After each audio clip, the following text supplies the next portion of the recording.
Alright, guys, talk to you later. I'm Okay, here. bye. Also, all right. Take care, Tixel. Damn it! I was trying to do a bit. No, it's fine. Greetings and salutations, everyone. And yes, as I'm afraid was just said, um, unfortunately, Tixel was feeling a bit under the weather and was only temporarily popping in to say hi. Before dipping off because they are feeling I believe as the kids would refer to it as kind of garbo.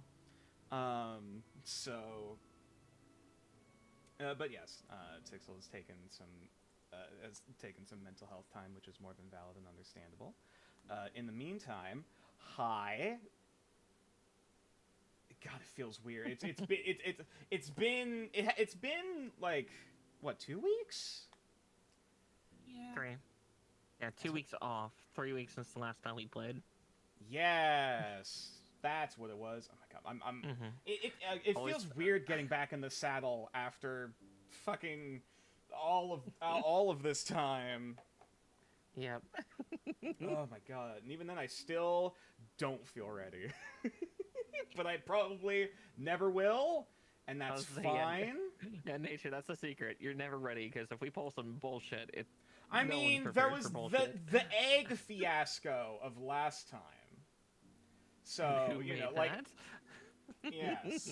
So I don't know whatever fresh hell, you chuckle fucks are gonna spring on me. Um but that means I get to throw weird shit and spring it back at you. So, get wrecked, nerds. But I just anyway, keep slapping back in your face harder. Hello. speaking of people who are suckers for punishment, Mara, where can they find you? uh, you can find me over on twitch.tv/ Miss Marikar. Yeah, I do all sorts of things. I'll be doing more gunplay tomorrow. Should be getting Nightingale completed. Just because Hey, it's such a nice. simple kit compared to the previous one I did. It's like 2 streams instead of 5. But boy, is it big. Uh, Ah, wunderbar. mhm. My brain kind of mixed together wonderful and wunderbar, so it just kind of went wonderful in my brain. Drunk German, got it. Like God, I'm only a little bit congested. I was way more congested this morning, but I'm still kind of Mm-hmm. feeling it. Um, Mm-hmm. and also on top of that, I'm like, we just got done a freaking boss battle for a D&D game I was a player in a few hours ago. That was Mm-hmm. intense, so I'm reeling off of that too. So this has been we're gonna have a very interesting time here. We're gonna get into more combat. But yeah, speaking of people who will probably fight me, hey Talon, where can they find you? That's a lie. Uh, Yeah, you can't find me anywhere. damn, disappeared off the face of the map, going off the grid, No, going you can find me somewhere. here with Talon. I do a lot of collab stuff. Yeah. Nice, and I believe we are going to be collabing Next together Thursday. this Thursday. Mm-hmm. For some dinkum. Returning to the heckin' Dinkums. I'll We're fight you. getting I pretty know you'll close to fight the me. end there. Pretty Yeah, much, yeah. it definitely feels like we're in the the latter end of like what's currently available. Which is fair. Again, the game's still in early access. Um, so I mean, I'm I doubt the island will survive full release patch like 1.0 if and Yeah. when we would want to come back to it, but I mean that's all what ifs for the future, and we shall have to see. Um, Speaking of segue, I don't have a good segue for this. Hi V. Hi, sorry. That's sorry. That's why you were quiet. You were eating. I got a mouthful of pizza. What kind of pizza? It is pesto, Ooh. olives and mushrooms with some delicious vegan cheese. Oh. We don't. I'm afraid there aren't really any pizza places around here that would serve that kind of thing as far as I know, but I would kill. Okay, is it okay? I guess here's the linchpin of the scenario. Is it regular olives or black olives? Black olive. Okay, good. I was about to say, if it was regular olives, well, I mean, hey, I've seen regular olives on pizza for some goddamn reason. Which, to be fair, I don't like green olives. Yeah, I don't like green olives. Period, mind you. Same. You know, so there's a caveat to that one as well. But yes, where can they find you, V? Oh, right. You can find me Yeah, you on gotta chill. Twitch.tv/v2xbt. I play a lot of games and do ASMR, and I don't usually have something in my mouth when I'm streaming, so... I mean, are you sure about that? Is this a fact that you can prove? Not on Twitch. Damn it! Okay. So close! No, it's fine. And you can find me here. If you've somehow managed to navigate here without knowing where to find me, I'm impressed. Like, seriously, I don't know which portal you hopped out of to appear right in this moment in this timeline. But hi, you can find me on twitch.tv/natureclaws, in which I do a lot of variety gaming, streaming, collabs with these lovely, lovely folks here.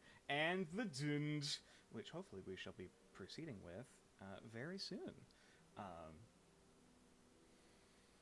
There was a bit I was going to add on to this. That it literally just went zip straight out the brain. Okay, thanks, brain. Really, really appreciate it. This always fucking happens. It's always, especially after there's been a long gap in time since we've played, and I feel anxious because I feel rusty, and everything is going to shit, and brain, words, dice! Shit! Damn it! It wasn't nearly as loud as I wanted it to be. Just trying to stall for time. You drowned out the dice with your own voice. Alright, oh, freaking... Ah, shit! Someone that fell.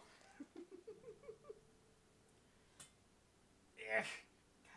This is all planned. This is all... I know what I'm doing. That's a lie. We are professionals. That is partially true. But yes. And also, I'm afraid we are going to be the one other person who is currently missing here. The lovely, lovely cat of wisdom, the cat of the lake, Professor Code. You know what? That's it. That's the term. Is I believe currently driving home from work as we speak. And it won't be for another half hour. I think It's possible, yeah. But right. I'd still be able to do the bit. Professor Code. God damn it. God. I should have anticipated this. Yeah, he should have. But I believe that is just about everything. Ad break at the worst time. Yeah. Though I suppose in this moment in time when we have the chance to rest and vibe and provide excuses for me to plan to stall to plan more. Who picked a color last time? I can't fucking recall for the life of me. All I know is that it probably wasn't Mara. What color? Pick a color. Actually, I think it was, because I think I said chartreuse. Damn it, you're right! I am... Alright, fine. I hate to correct you, but... Alright, fine. V pick a... fuck, V also picked last time, I think. You know what, fuck it. Talon! Green. Hey! I don't think we've actually... we haven't used the green for a little while. Chartreuse is a green. Oh, no shit, that was... Yep, oh, no, yep, you're right. My brain was thinking chartreuse was more of a teal. I don't know my color theory. I am not an artist. No worries. Again, color names are weird because vermilions are red. Yeah, that makes me think. Oh, sorry, that makes me think. Sorry, I'm thinking Viridian is the green. Yeah, Viridian is the green, where Yes. Vermilion is kind of a crimson-y red. That well, isn't crimson a type of? Never mind. I'm just keeping it simple. Crimson and is different. also a type of red, kind of a more. Ah, yes, a very reddish red. A very reddish red. You know what? Just because I'm definitely not biased in any way whatsoever. Yeah. You know what, Ben's? Pick a color. Ben's in the chat. You're not an honorary member for the next 10 seconds. Pick a color. Red? God damn it. Okay. I should have expected this to happen. The red. It means my dice should always bleed. I mean it is also wintertime in game, so it is Nordaris equivalent of December still. So technically it is still like holiday season. Merry crisis. Red for the Grail, Hunger, and Passion. I like where you're thinking, Benz. That's also a very nice one. The principle of ache that unfortunately the one PC for is not currently here to represent. But I mean, don't worry about it. In due time, we will see. But yes, I believe that is everything precursor-wise. What happened last time? Yeah, that is what I was about. Well, there's two things. That's the second thing that I was going to ask, but there is something else that I would like to request, that I would like to ask of all of you before we begin. Is everyone ready to play? What was that? That immediately shut off. That immediately threw off my momentum of just, is everyone... Everyone ready to play D&D?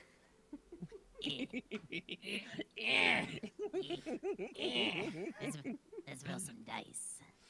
Oh god, the gremlin mode is coming out. Oh god. Yeah, the dice goblins have come out to play. You know, maybe that's a one. Let's go. Maybe that's a good thing. This isn't an in-person game because I feel like the click clack rocks would be literally everywhere. Yeah. As long as we don't eat them too often. What do you mean? You shouldn't eat them at all.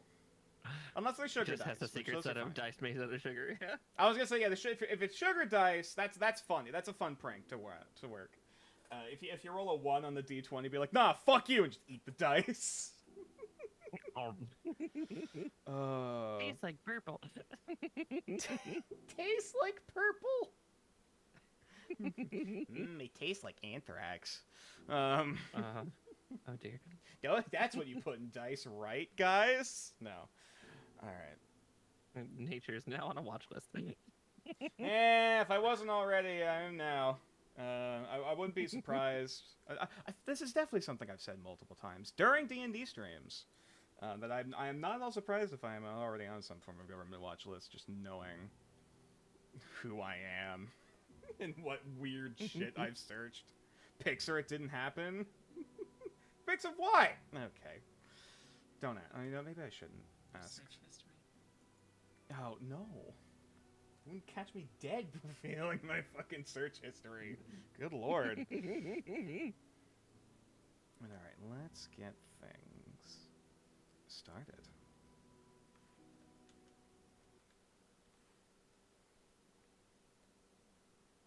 Okay, so... this is for Ambience. There we are.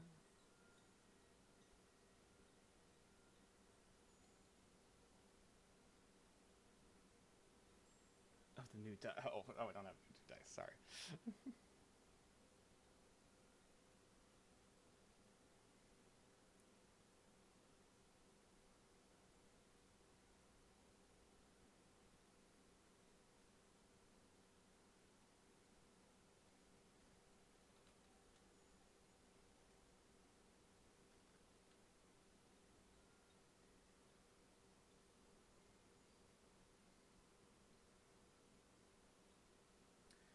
So, could one of the party members please recite to me what happened last time we left our heroes?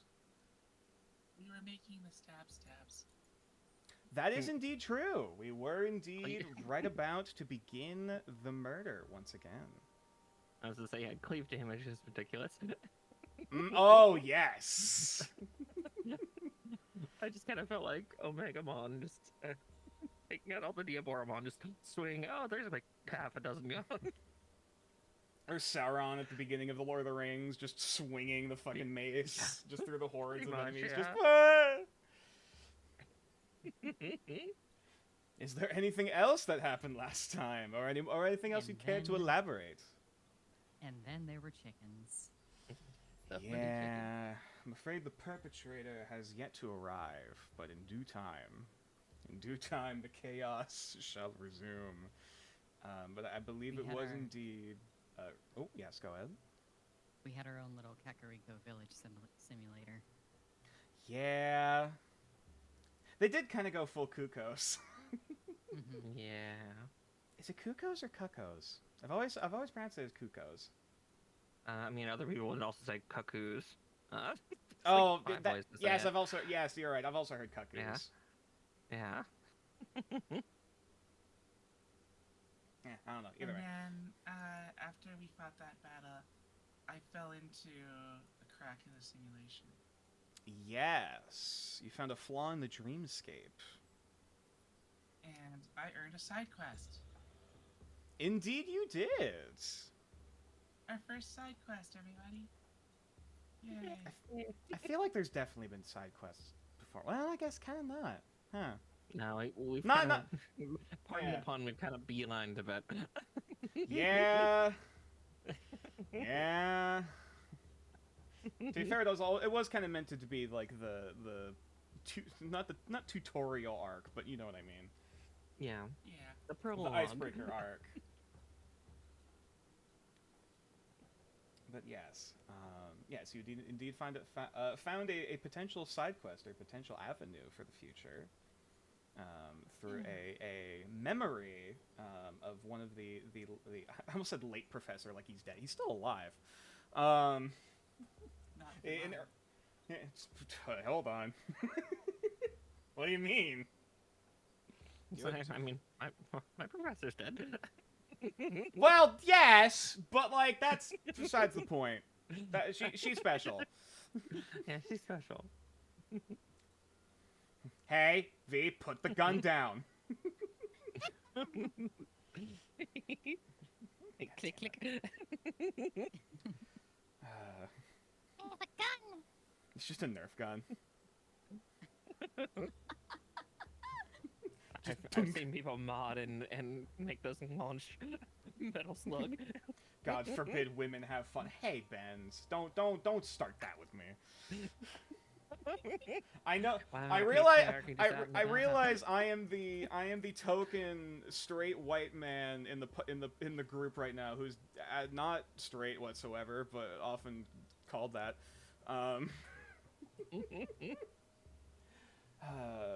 But yes. May you please enlighten me as to what exactly this side quest was, or what was discovered? Yeah, so there was someone who was found guilty of fornication with fiends and dark magic. Their family line all cursed and stuff. And the children of it were saved by Galan, who's their godfather, who wants us to find them and contact Upbard if we get leads on them. The two tiefling kids. Yeah, Agnes and Felix. Oh, you even remember names. Nice. All right. So, is there anything else the party recalls that they feel is important to note? We were about to get into more stabbing. Yep. Indeed, about to we say- were. After an hour's rest, the tree has exploded, and I see a lot of things to shoot. Yep. This is going to be very, very interesting. But until then, before we return to the drums of war, why the hell did that? God damn it, Chip! How dare you? How dare you betray me and my face? Release the hounds of war. Well, you already killed those. Yeah. Let's say, also, as a side note, I realized I had put the wrong range increments for my longbow. Did you? I had originally put in, like, I think a short bow's range thing, which was like, what is that, like 60, 120? Way shorter. Something Yeah, like I was that, gonna yeah? say, because yeah, longbows are 150, 600. Yeah! God. Oh, look, somebody across the field! I never really had the chance to get super into it, but, like, orcish longbowmen are fucking scary. Oh, yeah, they Like- are terrifying. Ooh. Okay, did I miss inspiration? No, you did not. I was actually just about to do it right before we dive into combat. So, we shall see to whom the fates shall smile kindly upon this day. Actually, because there's less people here, I have a smaller dice to roll. Okay. So... hit! First and foremost is actually a 1, which on the dice for currently actually gives Mio a point of inspiration. Secondarily, hit! Is going to be a 2, so Yue gets a point of inspiration. Ooh. Alrighty, so... Hey! Perfect timing! Oh my Perfect. god. Madame Kitty. Professor. Right as we finish up the recap and dish out inspiration, the cat arrives. Ow. Becco? Hello. Can you hear me? There you are, we can hear you now. Wonderful, wonderful. But you caught us right as we were about to begin. So, I guess I'll just ask this question: is there anything quick you need to do, Code, or are you ready as well? I just need to catch my breath, but I'm good. Okay. Alrighty. In that case, let's bring us back over to the battle map. Now, admittedly, the one thing I forgot to do before we began here today is actually I forgot to write an intro. So this is going to be a bit improvised on the spot, which honestly, fuck it, we ballin', we'll do it live. So the immediate flash and scent of gunpowder still is heavy in the air, as the loud creaking and snapping of wood awakens the alarm of the party, immediately seeing a very intriguing cast of characters coming out from the bushes, of which include but are not limited to, finding the list in just a moment.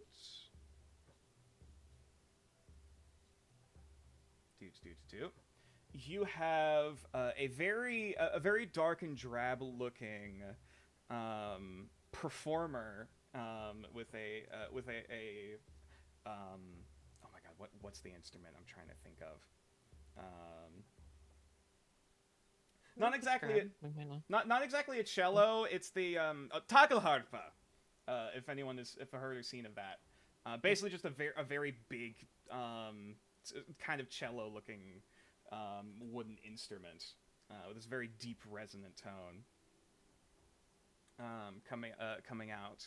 You have what seems to be the person who threw the explosive, currently shrouded and smeared with stains of blood and oil, along with like this sort of like half kind of ghillie suit coming out from amongst the bushes, with currently a some sort of enchanted rifle in hand. There is an ebony black armor. This massive, heavily armored figure comes out with a halberd in one hand and a shield in the other, just trouncing out from the foliage, charging Jesus. in. And last but certainly not least, also similarly kind of covered in foliage and decorated with the environment, but also amidst it you can see these various sort of white and black colored powders before you see the fungi and various strung up bones and corpses kind of threaded into the cloak they are currently drowse themselves in, or shroud themselves in, pardon. And as the party actually was all prepared, and the enemies do not get the surprise round. However, this tree right in the middle here it was at the base of which the bomb had exploded, and I'm actually going to roll to see which direction it falls. Oh dear. I mean, it could fall on them. That is true. That is potentially true. Surprise bomb. So I guess this would Is the be music like, set up right? I'm hearing weird twinkly stuff. oh, that. Actually, I could probably grab something a little bit better because this. I keep mixing up the two ambiance tracks. There we go.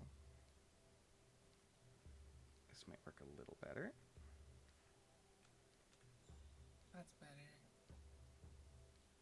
Yeah, I realized I was getting a little discordant.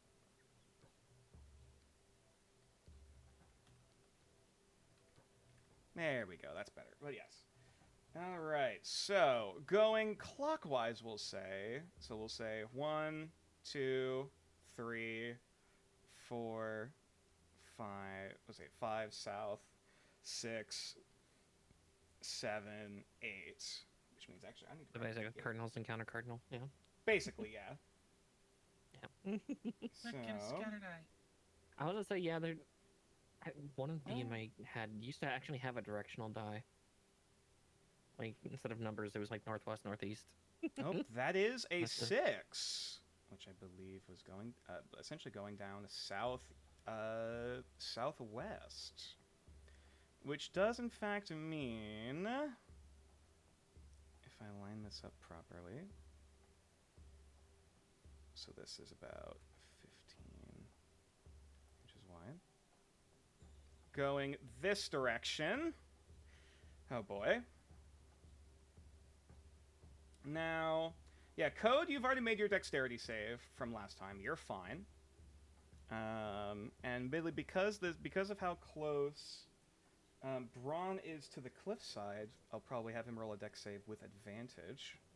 Did you heal him from the short rest? Oh, that's actually a good point. Thank you. for Use those hit die. reminding me. Use those hit die. Thank you for reminding me. That is actually a very good point. I forgot about that last time. You know what? I'll get into that. I'll get to that once we start rolling for stuff for initiative. Yeah, please don't forget it, because that's why I was so insistent last session about like, did we rest for an hour? Was it an hour? Cool. Hit die. I understand. I understand the concern. All right. Actually, all right. There is only one hit die. Never mind. I'll just roll that quick. Die, not No, from hit. two hit die. Because we're level 2. Oh, It's a die per level. Braun never leveled up his sheet can to level spend as 2, much as you or want, her. though. Yeah. Mm-hmm. Yep. Unless talents get different for some reason. I doubt Yeah, it. no, That's No, they should be. No, they should get the hit die. There we go. We'll do. yeah. Really not. Brad getting got by the Lorax. God damn, that's a good heal. And might as well top us off just a little bit more. There we go. Now he's back to full. Mm-hmm. All right. Mm-hmm. He's doing okay. Yeah, it's That's pretty actually- good with a. That's with a actually the health D6, condition. Is currently okay. Yeah. Yep. Yeah. You use up your your hit die, and yes. you're no longer robust. Yeah. All right, now for the Or healthy. dex save, which could be worse. That's with advantage. And I'll say that Braun just barely sidesteps out of the way as this tree just crashes down. I'm going to need to mark where... set it to linger. It's about... Essentially, the very top of the tree splashes into the lake over here. As there is now... you can now see with this spray of dirt, the entire root structure kicked up out of the ground. Now just a massive fucking bridge. That's now in the middle of the battlefield. Yay! All right, and as the cloud of dust and branches and foliage begins to settle, and your quarry closes in, I would like everyone to roll initiative.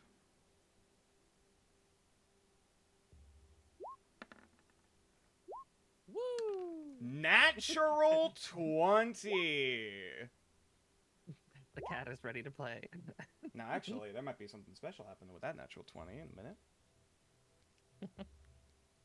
Go for the Cats ass, are boo. always ready to play, especially at Mhm. 5:30 in the morning. Oh, they wait that late? Oh, God. I She just wasn't. heard the groan from behind me there on that one. I Yeah, literally- so clues just started talking behind me. Oh, put my... Oh, yeah. That's what I was going to do. Okay. But I said it to linger. You dickweed. Okay, fine. I'll draw it in a minute. Oh, that's what I didn't do. I didn't set the fucking initiative tracker. I'm a goober. There we go. All right. Though actually, that is everyone's turn order is accurate. Never mind. Okay. So yeah, I will go ahead and flip the hourglass, and the party has a moment to strategize. And essentially, but when I say begin, we will begin at the top of the round with Rio. Until then, plan. I don't have a better way of saying that. Okay, so Doge God. I'm. Oh no. I'm gonna hold my action until like one of them like gets within range if I can, Okay. because I'm gonna try to like keep my distance and stay on this like little perch I have. Okay.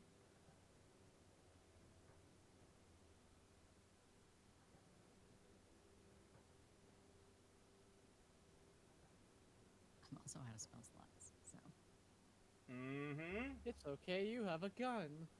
I do have a gun and I look like a dryad, so maybe that'll scare them. Oh, Right, yeah, you that do look right. like that. Yeah, You're- you are you're- you're currently your personification camouflaged as of- this weird plant lady. What the hell's a dryad? What are you talking about? I've never heard that before. Alright, let me... Right now, I just have the Warcraft 3. The Warcraft 3 Dryad overclick things. Oh yeah, with like the deer centaur like lower half. Well, just some of the voice lines. If you click them enough, they'll say something funny. I'll now do my human mating call. Oh my god, yeah. Okay. Oh, yeah. Which, in retrospect, It's very problematic. Yeah, very.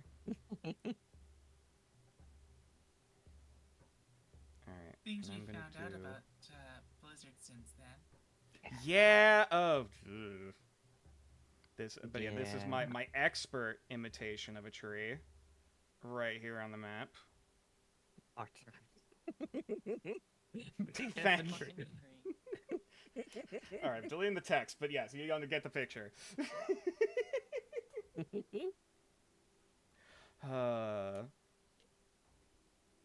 But yes. Oh damn! I should have put that on the map layer. Oh well. All right. Now to get Yeah. into. I already have an idea of what I'm going to do. What are you doing, Mara? Well, I've got my longbow on me. So, Mm-hmm. You are basically a sniper at a certain point. How does flanking work with range? Does it? It doesn't. yeah. Basically, Mhm. yeah. I think there's only a handful of ways that you can get advantage from ranged attacks in 5e.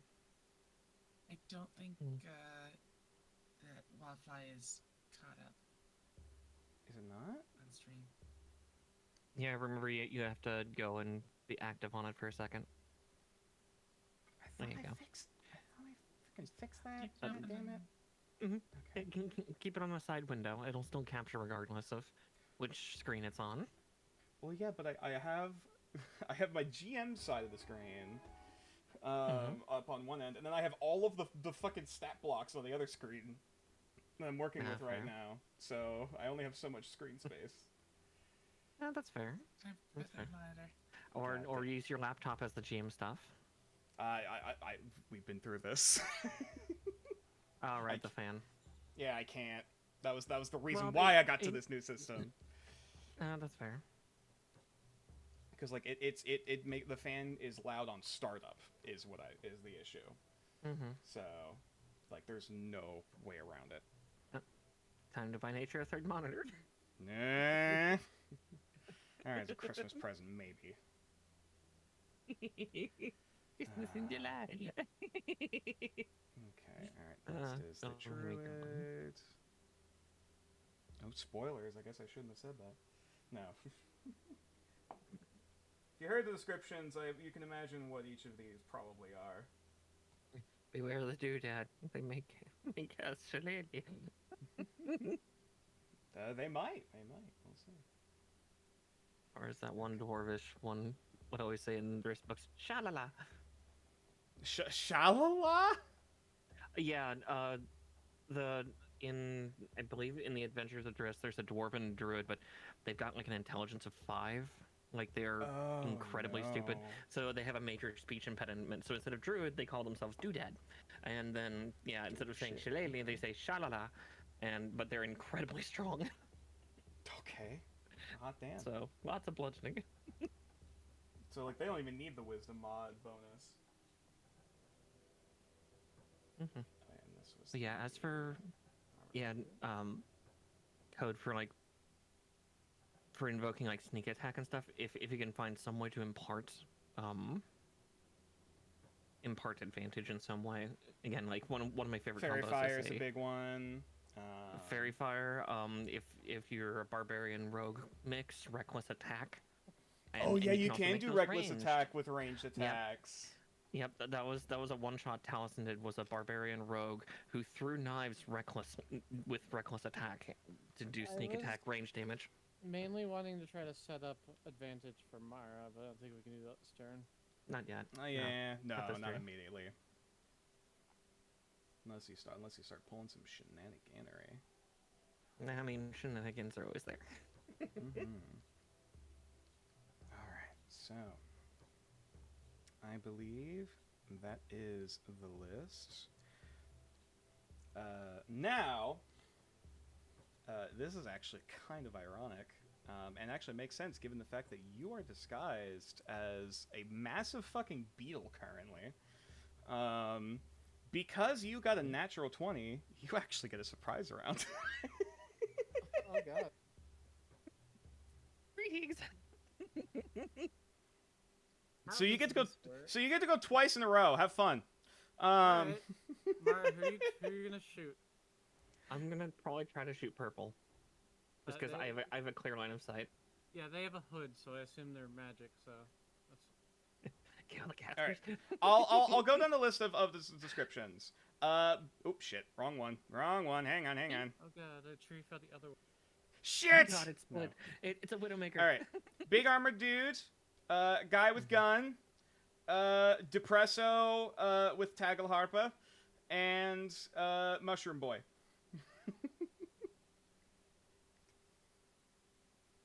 Beat up Mushroom Boy. Take his shrooms. Oh my god. Is that actually your target, or? No. So purple, Mara.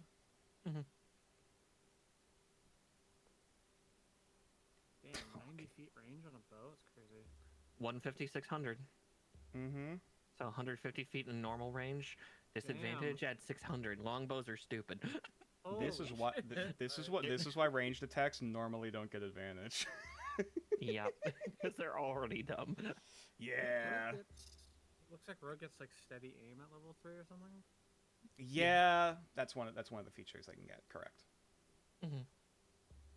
If you're a ranged rogue. Thank you, Benz, for blue equals depresso, just to keep everyone on track. There we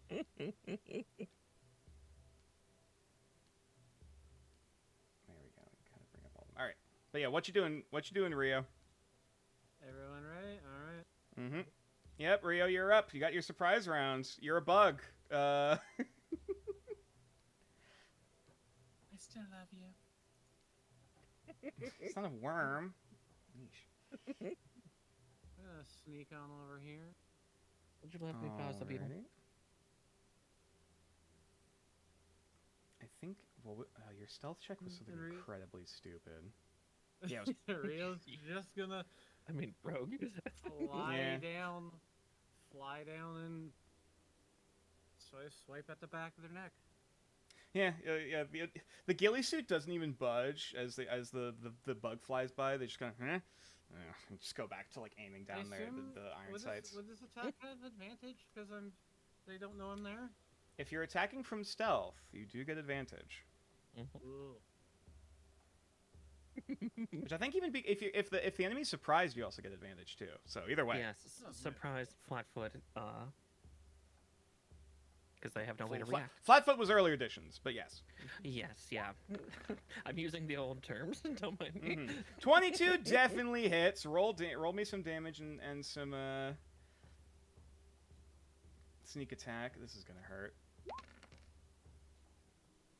Oh, okay. 8 points of slashing damage total, it looks like.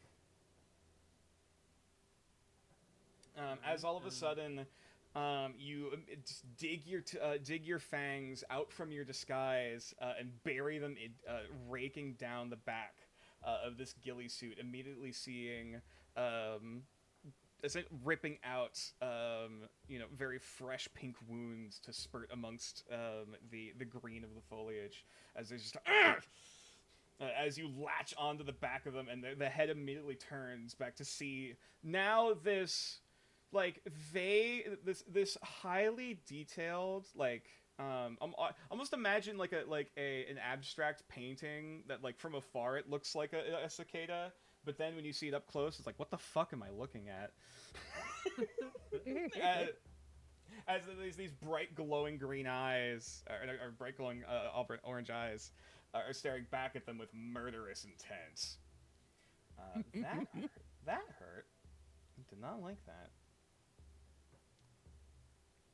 Can I use a free action to analyze? Sure. Insight.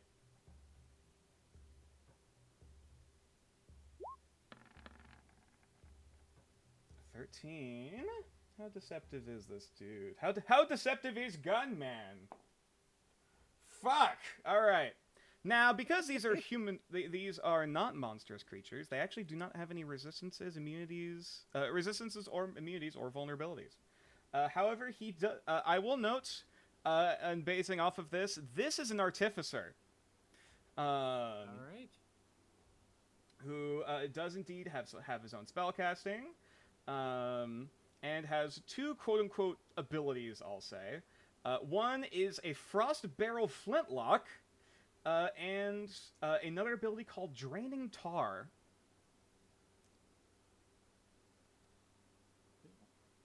There can be only one. Do I choose? get to learn? You get to choose. Draining tar, please. As an action, the Artificer can befoul a 10-foot cube it can see within 60 feet of it with sticky black tar, coating any objects not being worn or carried. For every 1 foot of movement a creature moves through this area, it must expend 4 feet of movement. When a creature enters the area for the first time on a turn or starts its turn there, the creature must take 1d6 necrotic damage. The area remains for 1 minute or until it is dispelled by Dispel Magic. This is actually a class feature, by the way. This is an artificer subclass. That doesn't surprise me. That sounds like a nice one. Mm-hmm. All right. Second turn then. Yep. Now second turn. This guy looks pissed at you, but you get another opportunity. I'm gonna swipe at his eyes. Okay. Jesus. Roll the hit. It's not surprise this time, so just a standard attack. Who got inspiration, by the way? Mew Myself and... Yeah, Mew and Yue. Yeah. Mhm. 11... Actually misses, I'm afraid. This time around, as you try to go in for another swipe of your claws, you actually see the artificer quickly grabs one of your paws and then just flings you off, tossing you to the ground. Before immediately, like, standing back up from their position, ready to aim their rifle straight at you. They did not like that. Alright, I'm just gonna bonus action disengage and go over here. Oh yeah, cunning action. Okay. Yep, just hide behind another fucking tree. All right. Yeah, that's fun. Yeah, basically, if you're behind that, you have 3/4 cover. So that's like, I believe, a +5 to your AC because of how thick these trees are. Yeah, oh, that does remind me. I need to add the modifiers for cover to each of the character sheets if I haven't already. But yeah, you can actually benefit from cover by using the environment. If I didn't make that clear before, that is a thing you can do. And then I'm gonna use my free action to analyze the knight. Big Sure, red guy. absolutely. Insight. Oh my god. Oh, okay. All right. Well, this is a paladin. As you can possibly imagine. This guy has a handful of things. Of course, he's got spellcasting. He's got divine strikes, in similar form to divine smite. He has a feature called dueling. He's got a longsword, the javelin, and 2 other abilities called healing touch and a dreadful aspect.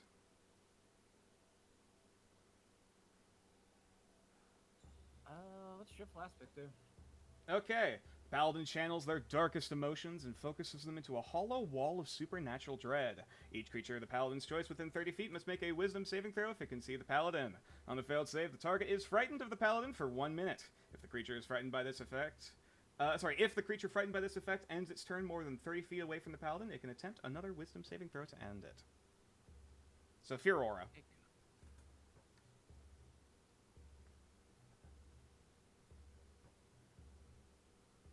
So yeah, this guy has Tar, this guy has Fear. Sounds good. Alright, anything else you'd like to do before fucking me over? Use my action, use my bonus. Yeah, I don't think of anything else I can do. Alrighty, in that case, now we are actually going to the initiative order. Ale is up, then a couple of the lovely folks here, and then Yue is on deck.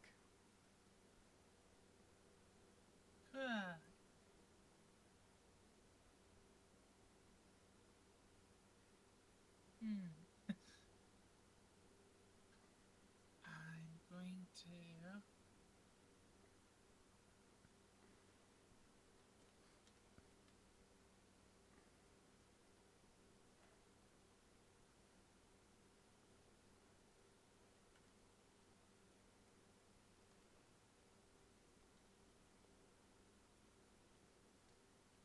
take a small step out here. And I guess, do my free action thing to see what I can learn about this guy right here with the mushrooms. Alrighty, once again an insight check. These are all humanoids. Alrighty,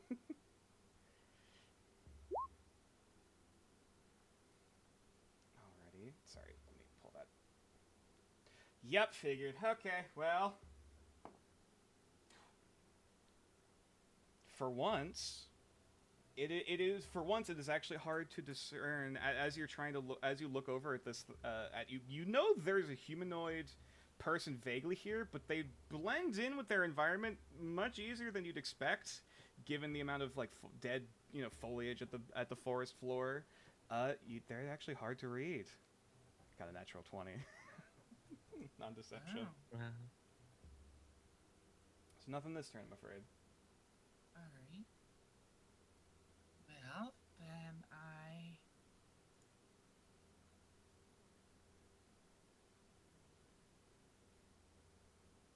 am just going to try targeting the one back here with Tasha's. Oh, can I do that one close enough? I should be able. Oh, No, I just should be need a little move closer. forward. One forward. There you go.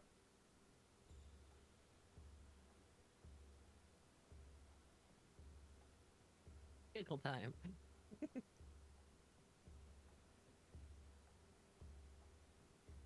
Alrighty, so they need to make a wisdom saving throw? Yeah. Was it? Okay, give me one moment. Sorry, bouncing through different things. That is going to be a... and which one are you targeting again, sorry? The blue one. Blue boy? Depresso. Okay. Depresso. That is going to be an 11, which I believe That is a fails. fail. Alrighty. It's a 14. As you see this this very very well dressed gentleman starts to practice and begin what can only be described as a funeral dirge. You see that harm stop as they just kind of freeze in place before you can hear the like trying to hold in the laugh before it just kind of doing this like very dramatically evil like villain laugh as they start like keeling over cackling, and they are prone. Perfect. Who was this that got burned? Depresso. I'm making the depressed musician laugh. Yeah, first time in years. But yes, that leaves him currently prone. We'll do. And then I'm gonna head back around the tree. We'll do that. Tuck myself away on that side. Alrighty.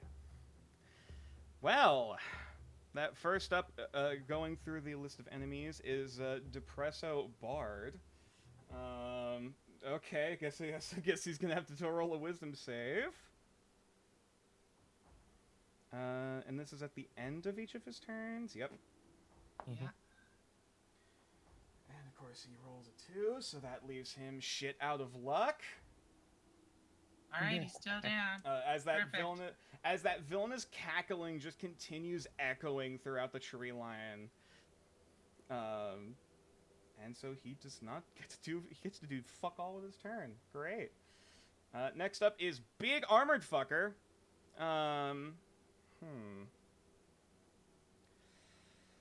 That's a good question. Where? You know what?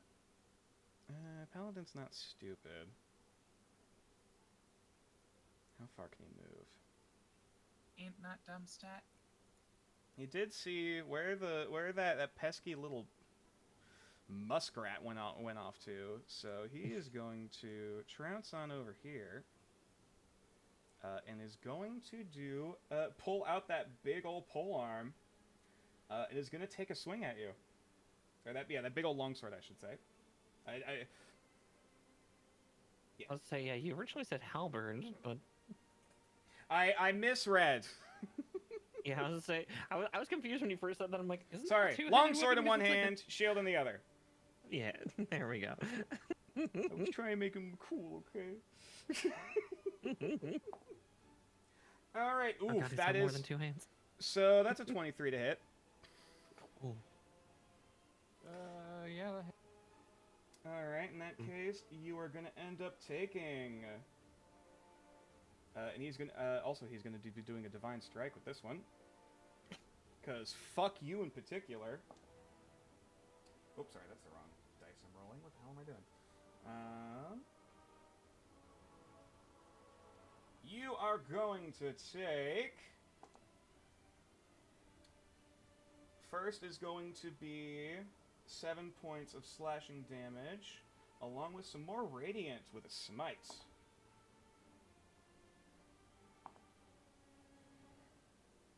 That's going to be another 9 points of damage. As immediately, as you duck, zip past, duck behind this log, kind of anticipating the maneuver, you hear the tun tun tun of this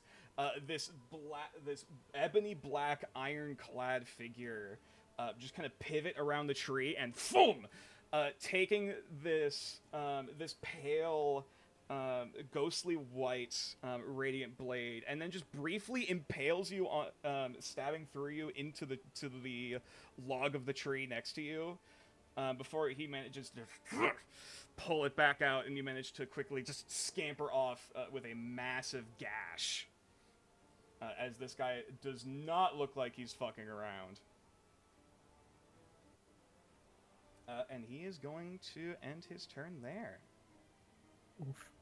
Next up, UA is up with Shroomy Boy and then Mew. Yeah, you thought fighters are bad. Paladins. Fucking martial Pal- classes, but martial classes, I think- Paladins are all about burst damage. Oh yeah, because they can funnel so much magic into mites. Ow. But yes, I'm going to shoot Gunnery Boy over here. Okay. Real quick. Roll the hit. Okie dokie. Burst damage and auras, yeah. That hits. As you just kind of you just kind of briefly closing one eye, just kind of lining up the shot, kind of parsing through the tree line, getting that right angle, and boom! Mew right next to you, it's almost like you hear a tree branch snap for a brief minute as the arrow just zips past, and then there just lands straight into the shoulder of this guy as he is aiming up his sights. Just fuck! And he just winces in pain as he realizes his position's been compromised. But with that, my smaller arms are going to grab the bow from me as I draw out Wakazashi and Katana and start buzzing myself down to get towards that big one. Okay. Yep. That's as far as you can move this turn. Anything else? You can see it from here. That's a ledge. That's a ramp you can go up. Okay. Yeah, because my flying is great for when we're not in combat, but it is very slow if I'm going to try to climb with it. Mm-hmm. One disadvantage with Huang Feng, my flight speed's 10. Yeah. It is a slow flight, but I can at least wear armor while doing it. Mm-hmm. I almost thought the action surge to send another arrow into him, but no. You could if you really wanted to. Just add insult Actually, injury. yeah, fuck it. Yeah, just we'll do it from back there again. Yeah, we'll action surge. I'll burn that out now. Sure, fuck it. Fuck it. That hits. Another one. Another 3. Damn. Yeah. Consistency. Almost like an auto-loading fucking crossbow. You just use your 2 other spare arms to just like quickly grab from your quiver, line up the shot immediately, just same arc as before. Boom, boom, right next to the other one in the shoulder. Ah! Fuck! Motherfucker. Oh, he Actually, is not looking great. yeah, a shame great weapon fighter only works on melee weapons. I was double checking that. It's like, Yeah, no. Yeah, Yeah. If those were 200 range weapons, that would be scary. that would be disgusting. Yeah. That would be would not be horrid. okay. Oh my lord. Okay. Yeah, he is not looking great. Okay. Alrighty. So that is the end of your turn. Next up is Shroomy Boy. What is he gonna do?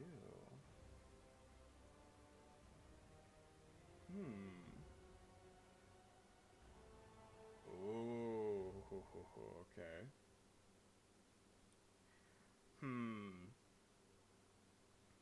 Alright. Yeah, he just saw the caster debilitated his friend, but also there's a big old tanky lady down the hill there.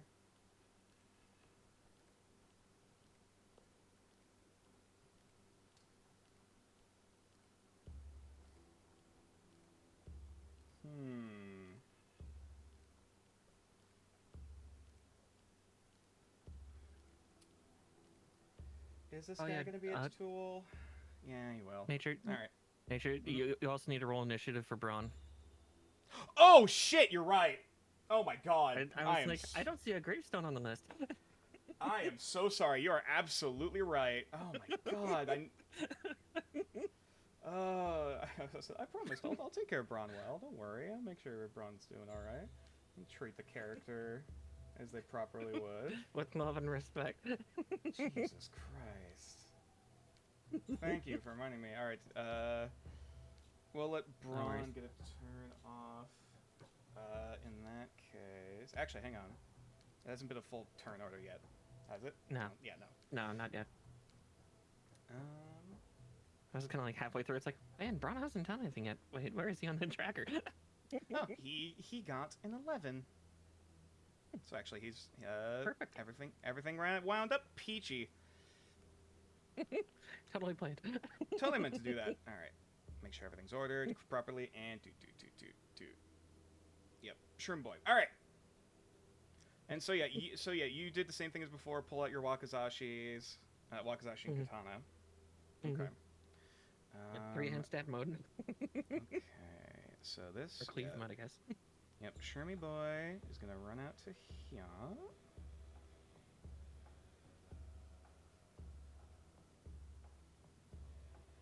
And is going to... Smite? Does Smite use your reaction when you add it to an attack? Nope. No. Nope, paladins are scary. Okay, that's the Baldur's Gate thing. Gotcha. Yep. And you a were... 1D&D thing coming soon. Hey! Yeah.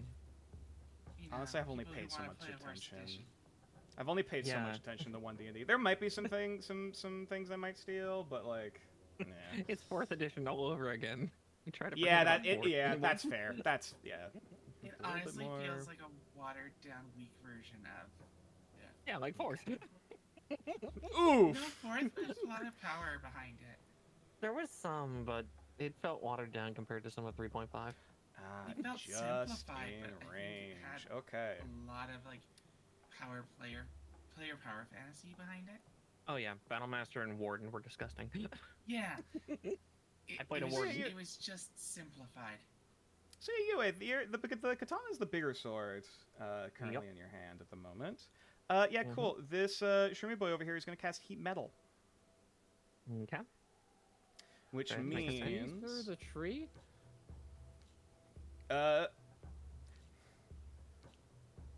UA is like there's a gap on essentially underneath this. It's like a ramp essentially, and there's like an opening underneath here.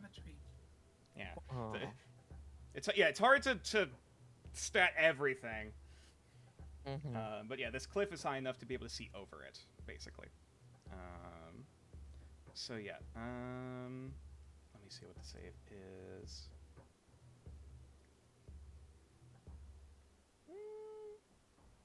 Yeah. So do you try to hold on to your sword, or do you just drop it?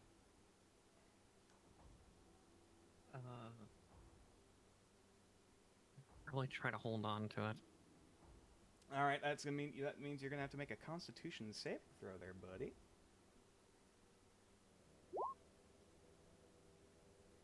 That is a 10, which unfortunately fails. I will burn my inspiration. In that case, Damn it.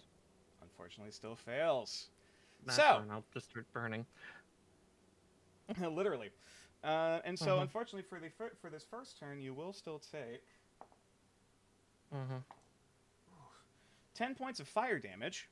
As immediately you feel the handle of your katana start going glowing red hot in your hands.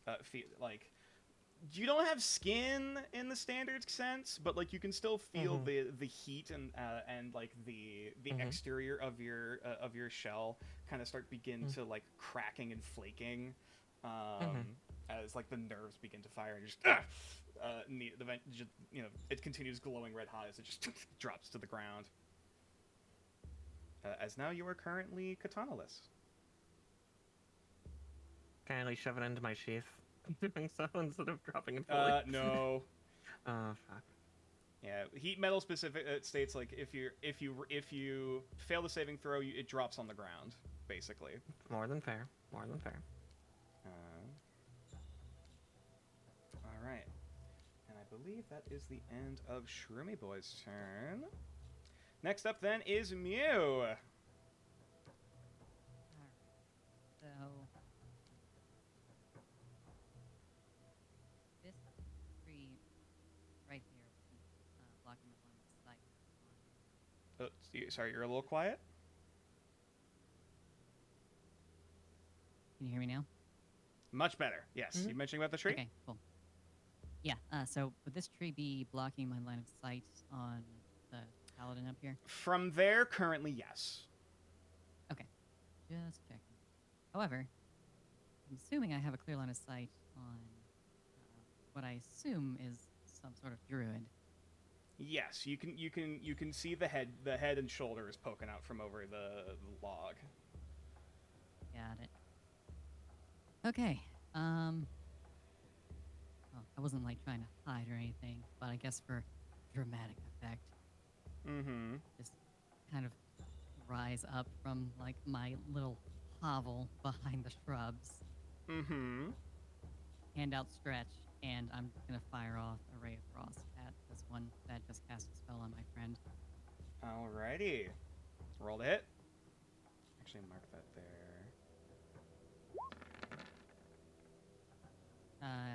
Inspiration. Alright, in that case, reroll. That is still a miss. The dice So, are yeah. against us tonight. So yeah, as you hold your hand out, doing the gracefully elegant, just kind of gingerly, hand outstretched before it kind of coalesces into that wintry energy, and then sends out that arc of icicles in the direction, which just kind of ting ting ting, kind of clash in just a spray of frost against the cliff face just by his feet, and as it fortunately misses. Do I get his attention though? I mean, head turns over briefly. Doesn't lose concentration though. Well, I mostly just wanted him to see what was attacking him, and if I can tell if he like recognizes like what I look like right now. You know what? Let me try something.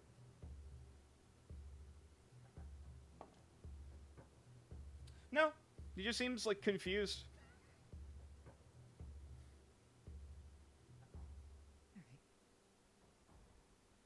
All All right. right. What?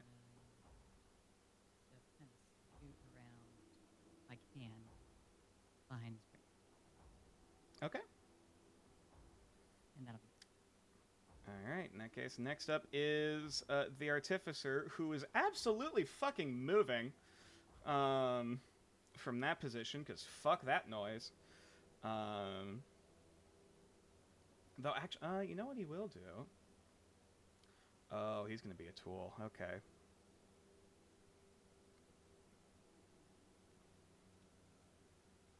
Yeah, seeing this spot over here.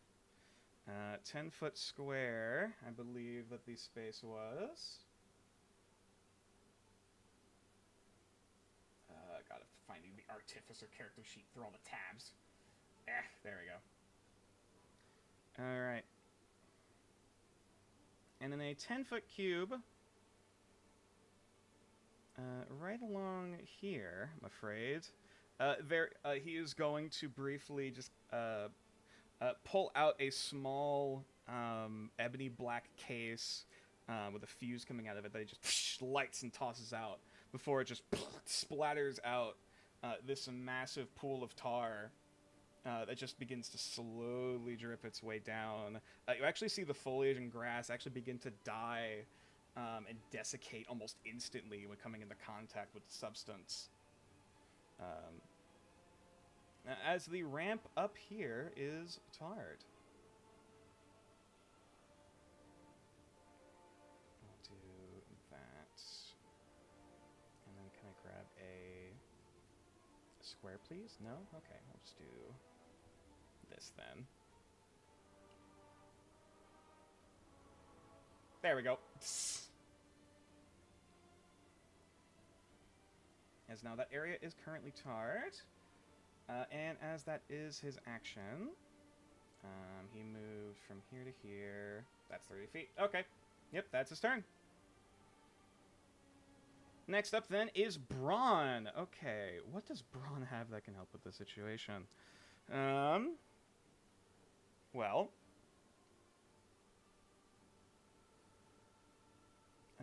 given that I believe Yue is the only one really in range... to do much, Braun is going to come over to this side, coming up behind you, and is going to, at the very minimum, glimpse you.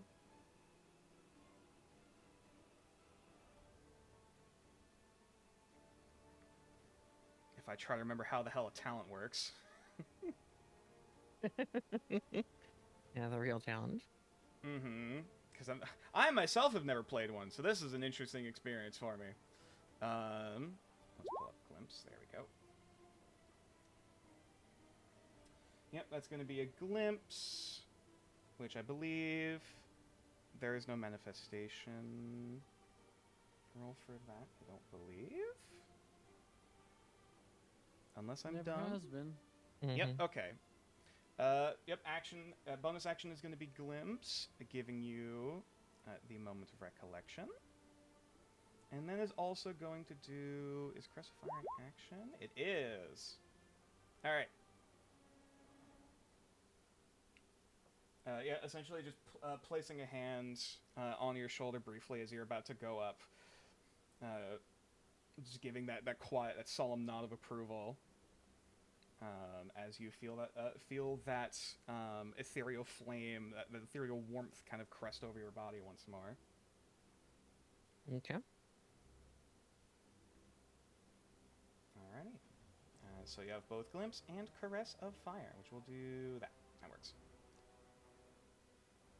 And then that gives Braun another 5 feet of movement to go somewhere. You know what, Brian will join you for now.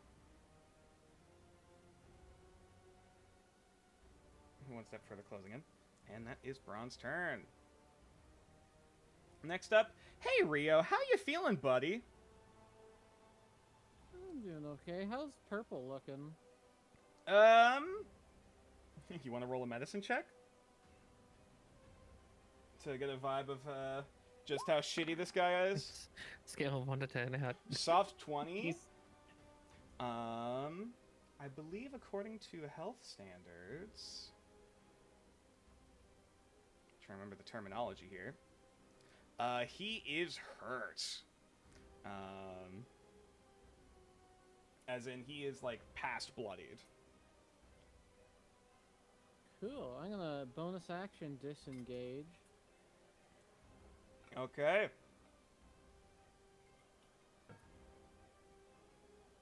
If in between me and this caster person with a gun. Mm-hmm. And Rio's gonna go for the eyes again. Alright, roll for murder.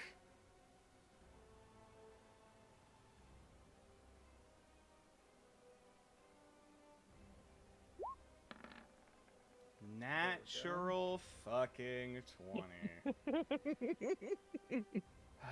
Let me guess, you're doing some sneak attack, ain't you, bud? Probably. Mm-hmm, okay, alright, roll it. Jesus Christ. Alright, how do you want to destroy his face? Do I get bonus damage or something because of the 20? Yeah, nat 20 doubles dice. Oh, cool. Just one claw from right to left across both eyes. Oh, okay.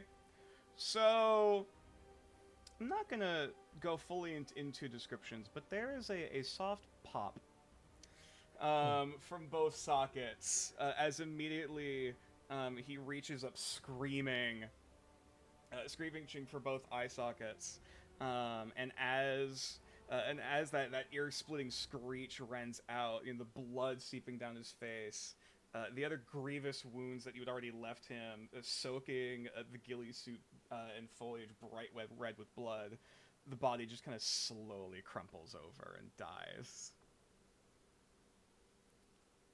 Yay. Can I take his gun? I don't know if you'd be able to keep it, but sure, buddy. Okay. Well, actually, sorry, you already did your bonus Yeah. action, disengage, and all that stuff. So not on this turn.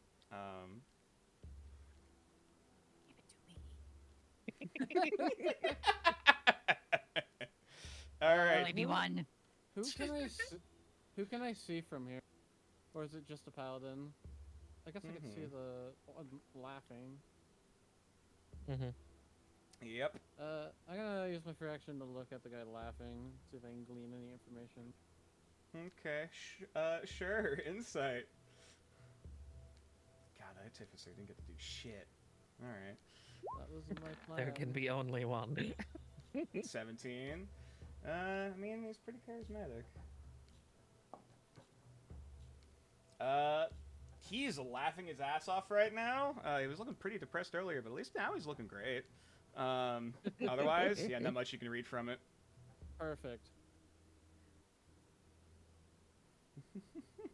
Alright, that's the end of your turn. Hey, Ale. A lot just happened. Yeah, I have an important question. How high again was this cliff? This cliff here, if I remember correctly, was about 40 feet high? Alright. And how close is this guy here to that cliff edge? About pretty close, pretty close to shoving range. Yeah. So if I go here and I give him a nice little screechy screech. I was like, does do you he- actually? Oh right, you don't even need to roll. It just fucking happens. Nope, it's just right. All right. I'll roll a dex save to see if he breaks his fall, but probably not gonna be great. Yeah, no, that's a 2. All right. So if I recall correctly, how fall damage works, it is a d6 per 10 feet that they drop. That does sound correct. So Do in you that want case, me to that's give gonna. the roll for that? You want to roll 4d6 for me? That is 21 points of damage. How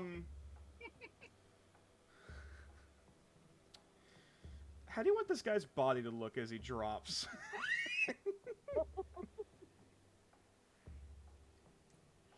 Well, What? Panicked. Wonderful. There is a very brief cloud of spores that you've just about managed to blast away with your ear-splitting shriek. And you only barely get to see the whites of his eyes, that soft look of genuine fear for a brief moment before one of the rocks kind of stumbled out from underneath him. Just no, ah! And then just snaps his neck, gone immediately.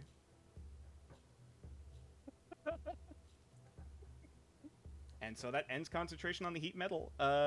Yeah. Just as quickly as your katana glow starts glowing red hot, immediately starts cooling down. Perfect. Does the tar stick around?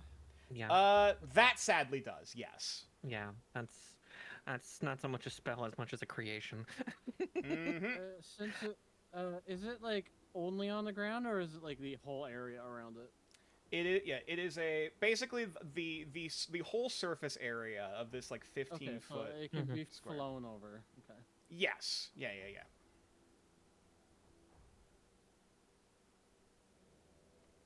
Okay. And then,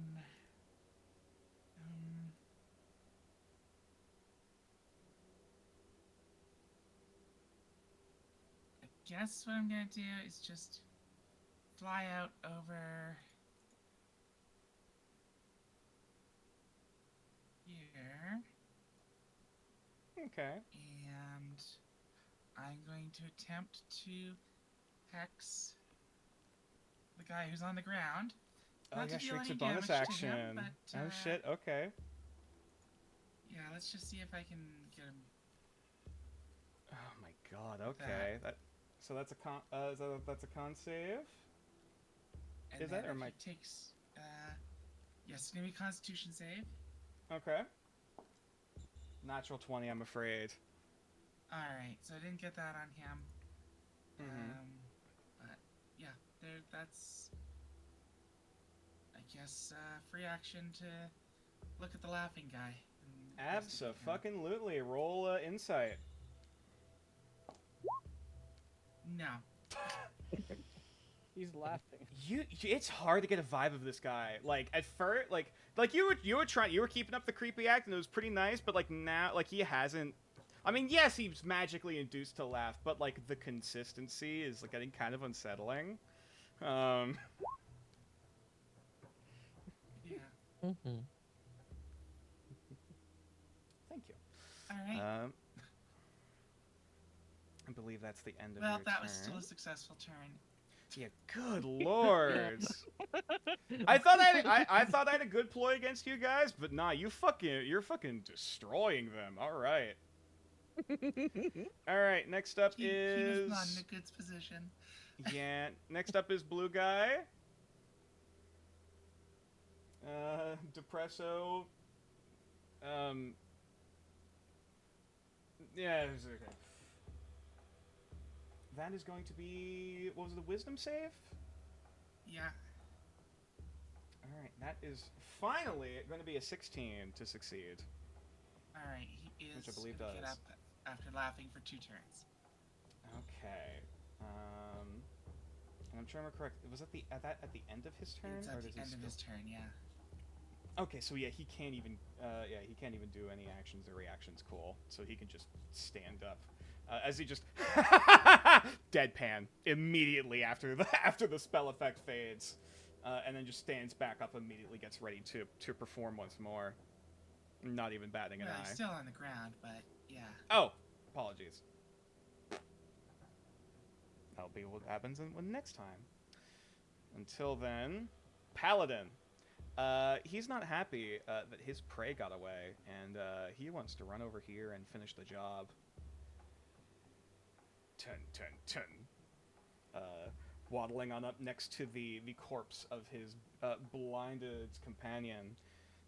He raises his blade.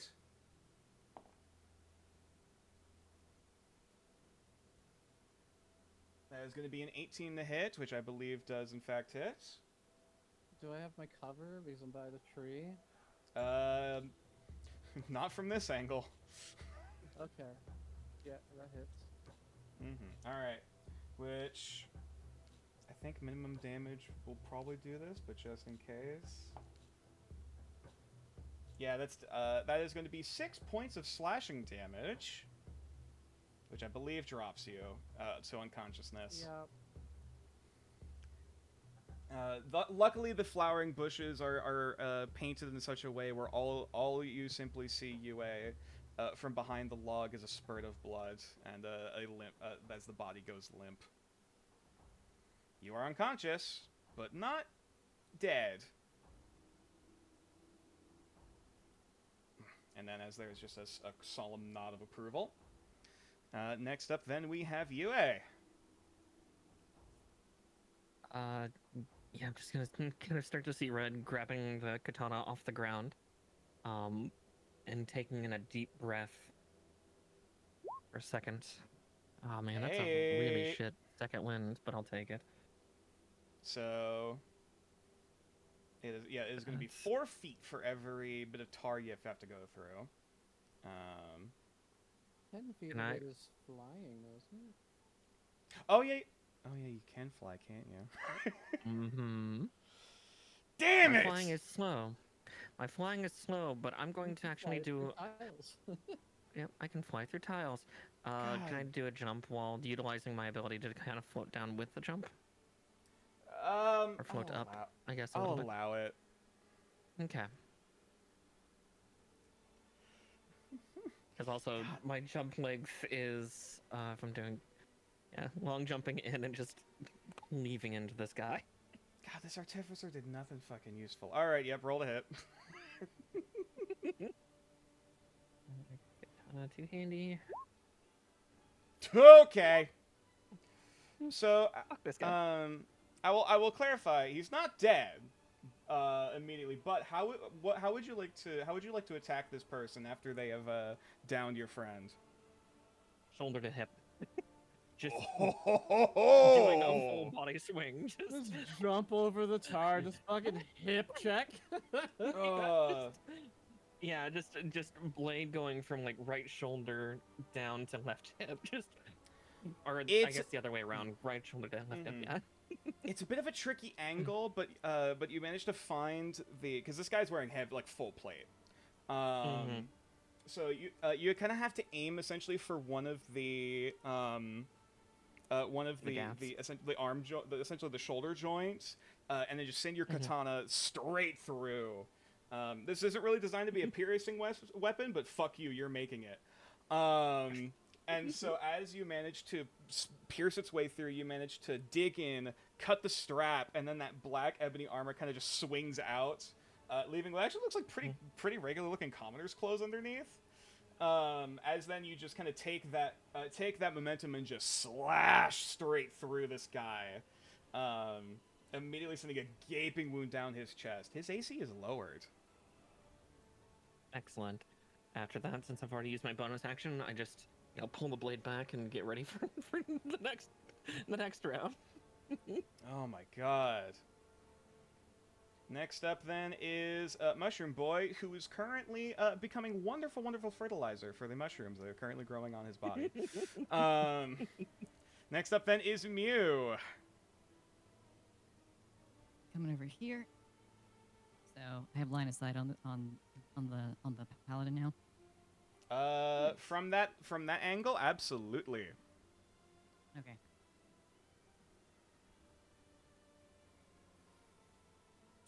Ray of Frost. All right. Finish this guy off. Oh, once again, another winter breeze manages to whip its way past, just barely out of reach of the body.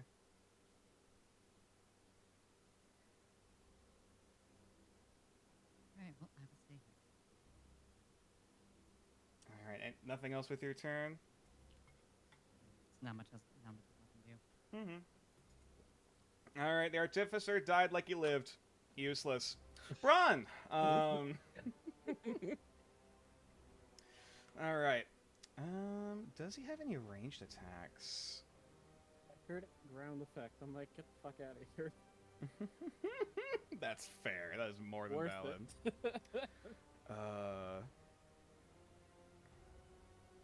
How far is the range on that? Oh, that's an AoE also too. Ugh, maybe not that.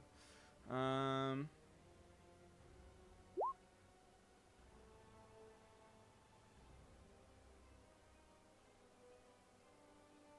forget he can do 2 concentrations. Yep. I know. Though now it is his turn that both the glimpse and the caress of fire go down. I'm afraid. So from here... Yeah, the tar is a bitch. That's not super helpful. UA's kind of in the way, so he can't really flay. Let me check how this ability works again. Nope, I didn't. Okay. Just wanted to see how it works. 30-foot range. Okay. He is going to do his best, aiming over from here to do a concussive blast on your lovely paladin friend. Though admittedly this is just going to be a strength save, which I mean paladin, pretty good. But he rolls a 6, which fails.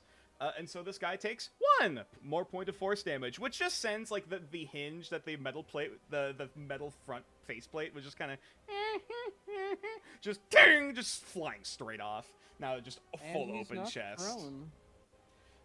That is correct. Sorry, correction. The metal plate comes up, tang, hits him in the face, and knocks him off on his ass. Alright, UA, I think you know what to do next round. Oh.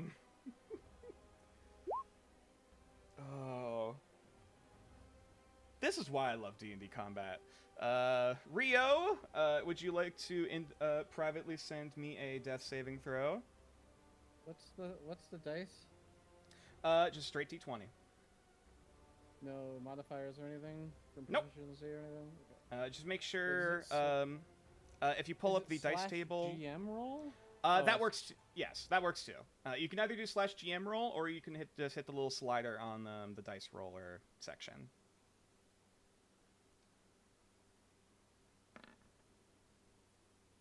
Okay. Next up, then, we have Ale. This guy has stopped laughing. I don't know how concerning that is.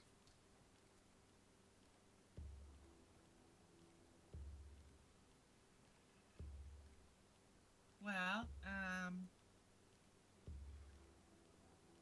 my friend being down is very concerning to me. Understandably.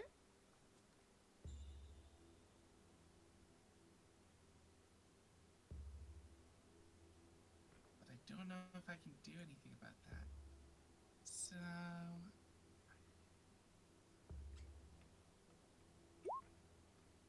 I mean... Yeah, never mind. Continue. I think we're close enough to do anything for Rio right now. So I'm going to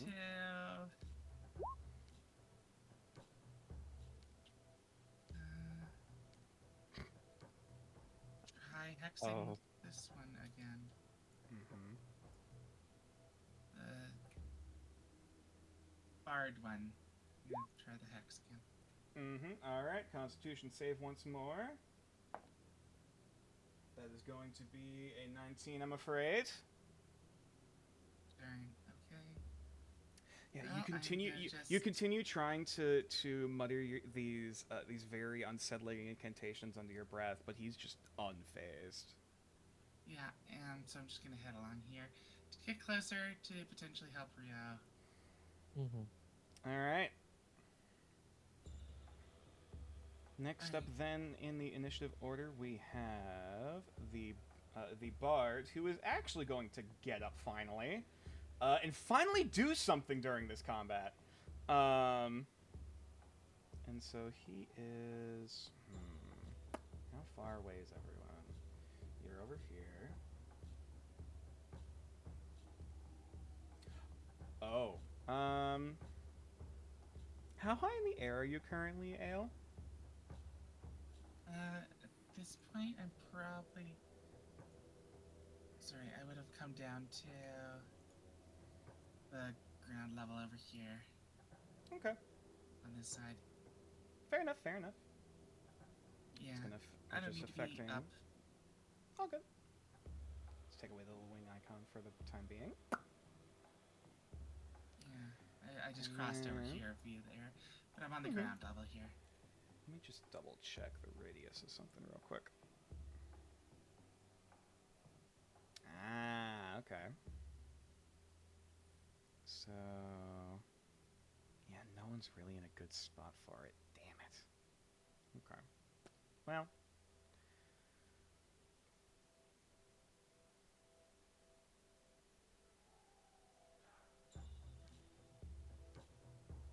Alright, in that case, he is going to...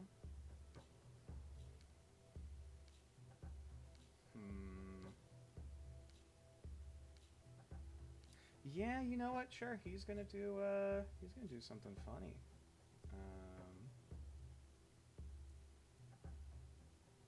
Let me double check how this spell works then real quick. Because of course bards love their spellcasting. Oh, okay. Okay. already in range. Okay. The bard over here is going to attempt to cast Hold Person on UA. Okay. Wisdom saving throw for me. That is a 4. I'm afraid as you try to go immediately, reflexively go into for your next swing, your body freezes. And it almost feels like your entire body goes numb for a split second as you physically cannot move. You are paralyzed. Okay. So. Alright, and he is going to be maintaining concentration on that. Do that little icon there. And he is going to get the fuck away. 30 feet down here, behind this tree. And so the next turn is the Paladin. Which, yeah, this is going to hurt. Because unfortunately, I believe... when you are paralyzed, you still have your AC, but if the attack hits, it is considered a critical hit. So, however, that means he's can't really land that with a 14, can he? Nope. He tries to go in with a swing with his long sword, but it just clashes against your armor. As he's trying to like your body is like you are fighting to try and move as you are barely able to almost jerk an inch, getting your nerves to fire at least partially to come up just in time for the blade to move, just twisting your wrists to allow the longsword to just parry and slash down the side, just kind of bouncing off of you harmlessly. And he doesn't have multi-attack, so he's just kind of shit out of luck. All right. Hey, UA. Let me just double check how Can't do this much. works. Just thinking to the bell, because I'm just stuck. It's end of turn. Yep. Wisdom saving throw for me, once again. 18. Managed to resist the paralyzation as you've managed. Break yourself free. Yeah, just at the end of the turn, right as I break it, just the shoulders just roll for a second, the wings buzz, and I just glare right in the paladin's eyes. I'd like to analyze him. Oh, abso-fucking-lutely. Roll insight. Okay. All right. Please. All right. Going down the list of abilities he has the dueling fighting style, which if you probably already know what that does. Divine strikes, as described earlier. Spellcasting as an option, healing touch. I will say, if you go with spellcasting, you learn all of the spells he is able to cast. Yeah, I'll go with spellcasting. Alrighty. The three spells the Paladin is currently able to cast once per day is Hellish Rebuke, Command, and Shield of Faith. Okay.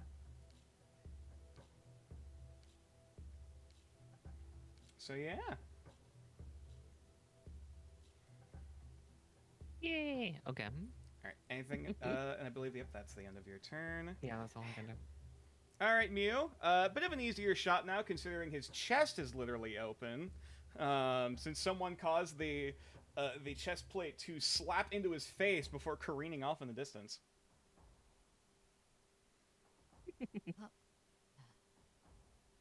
Alright. Second verse, same as the first.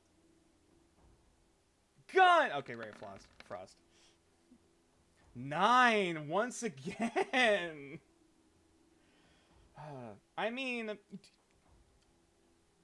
once again, UA, you feel this cool breeze kind of hitting your antenna as you see the icicles kind of just kind of whiz overhead once more. I mean, it's some nice suppressing fire. Hypothetically, but yeah, it just keeps missing the mark. Yeah, especially given Yue's position, trying to aim around without hitting her or the tree. It's you can get it. You got sights, but doesn't mean it's an easy chance to hit. Sorry, my big butt's in the way. Next up, then, is Braun. Once again, going to try another concussive blast on this sumbitch over here. Just, keeping him preoccupied. Actually, hold on. Can he... So that'll be 4, 8, 12. Yeah, he can... and then 19. Yeah, he can get through. Just wading through the tart. And then that's just going to be another glimpse and another caress of fire on you. Okay. Before he begins to... Yep, that was 20, 25, 30. No, I didn't have Crest of Fire last time because He did right? the... Yeah. I was thinking, it's like, oh, it touched me. Oh, no. All right. But, okay. Braun's turn. Rio, another private death save for me.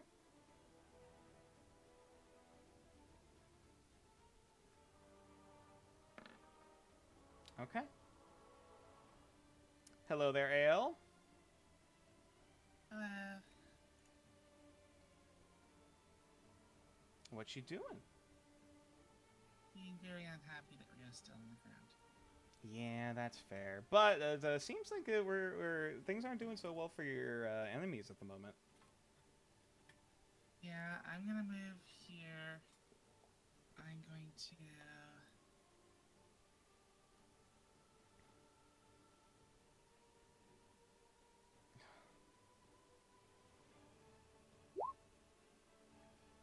Spare the on my dying. kitty friend. Alrighty. In that case, you watch as the seeping wounds across Rio's body slowly begin to scab and congeal over. He is stabilized. Alright.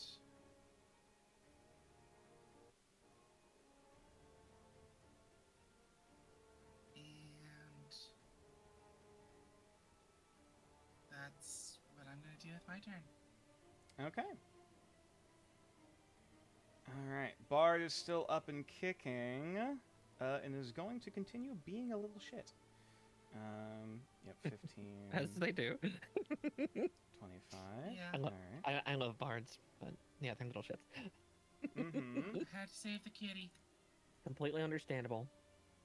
Mm-hmm. Had I not been held persons, because that meant that I didn't get to have an attack of opportunity as the paladin got up. Oh, that is... It was like that a is a- perfectly timed hold person.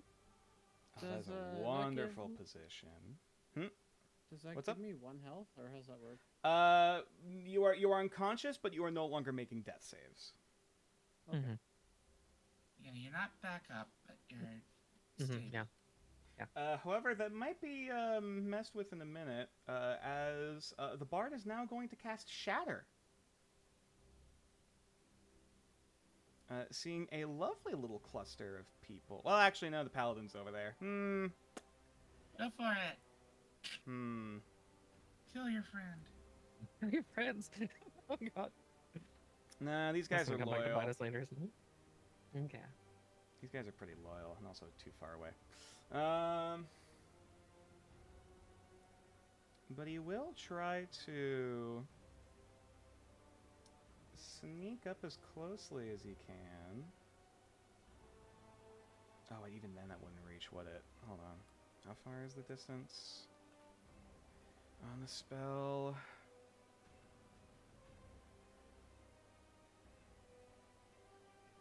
$60 feet. Okay, perfect. Yep, in that case, he's just gonna shimmy down the cliff just a smidgen, but still is in enough range to be able to see his paladin friend in order to cast a Healing Word.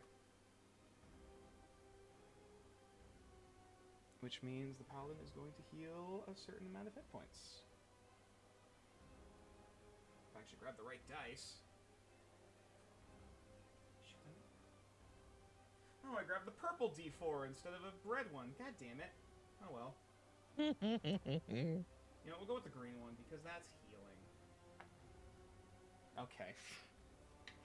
You managed to watch as some of at least the gaping gash is across this paladin's chest, only very slightly closes as he heals a small amount of hit points. But otherwise, still looking pretty fucked up at the moment. Anything else with his action? Not really. But he will start to file on in. Yeah, that's... How far did he move from here? 15, yeah, 15... 20, 25, 30... Yeah, okay. Creeping his way along the side, being a sneaky little bitch.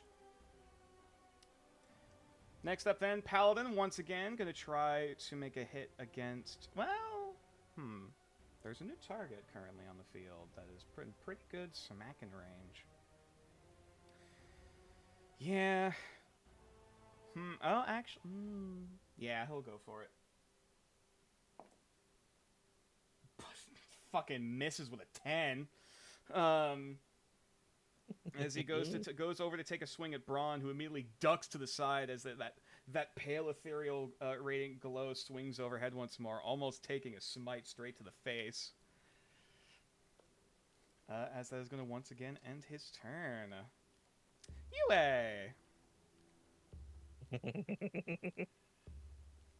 Alright.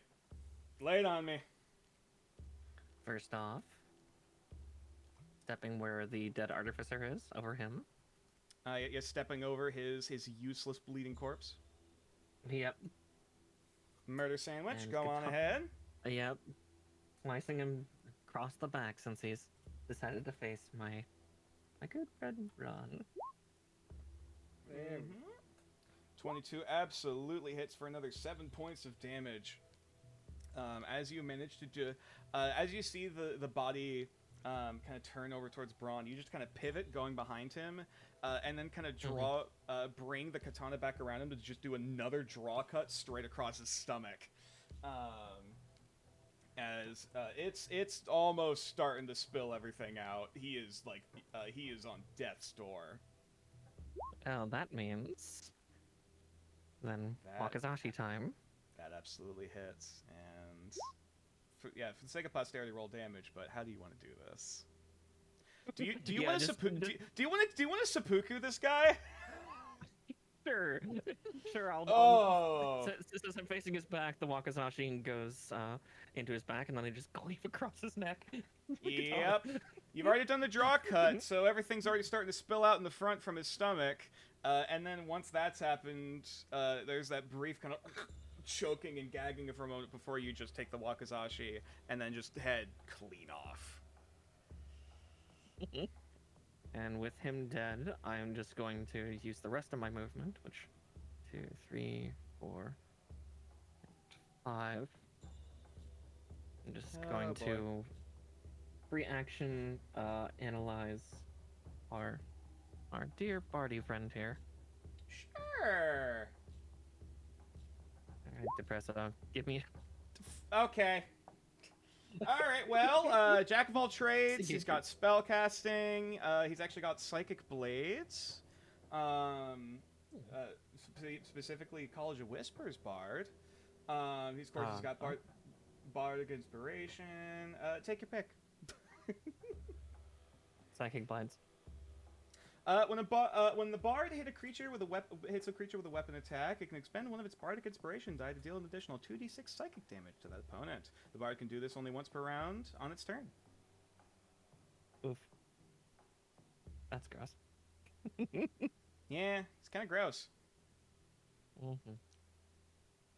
All right. And that's the end of your turn. Mew. Yeah, the targets are starting to dwindle a little bit, and the bard is okay.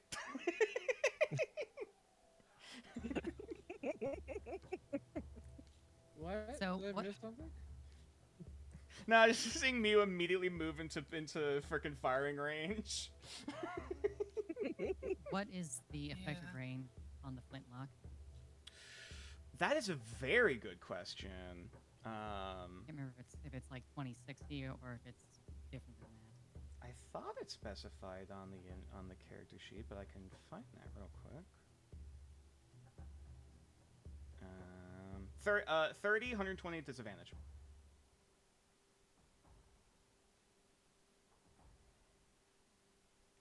So 100. So at 105 feet, would that be a disadvantage?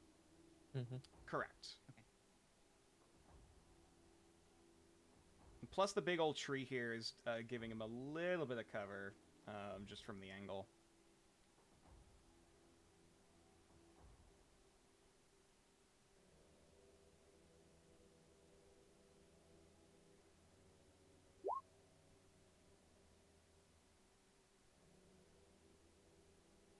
Oh shit! I was gonna say also before I forget again. I believe is it both Code and V still have their birthday in that 20s? Yes, I haven't used it. No. Okay, just a Mhm. reminder. I feel like I want to save that for something a little more important than this. Oh, yeah. This is just it's just principle at this point. Mm-hmm. We're on cleanup detail at this point. Yeah, we're good. Yeah, one person left. We're basically getting to clean up. 22 absolutely finally hits. Even Three with fucking 9s in a row. you kind of keep seeing the ray of frost kind of go with the wind and kind of pivot for a minute before you're like, wait a minute, let's use this to our advantage. You send out the ray of frost once more and let the wind kind of guide it, kind of curving over the tree under into the valley, and arcing straight icicles into this guy's chest. Yeah, and as that crippling kind of frost creeps down the stomach and down his legs, you immediately see the frost on his breath just they're like shuddering, making it difficult for him to move. Yeah, he's not looking so hot, Chief. That actually bloodied him. So yeah, he's basically on his days are numbered. His rounds are numbered, I should even say. Braun. Can Braun get in range to flay? I'm not sure if he can. 25, 30. And then flay is a 15-foot cone, if I recall correctly. Just out of range. Just Yeah. Damn it. Okay. Well, So you know what? Just to add a little bit of insult to injury, he will come up here. But he's just going to do a concussive blast to just knock this guy on his ass. After his legs are about to give out anyways. Or concussive slam. There you go. Hey! Actually doing halfway decent damage. Strength on the bard. Usually pretty scrawny. That's a nat 1. He's not College of Valor.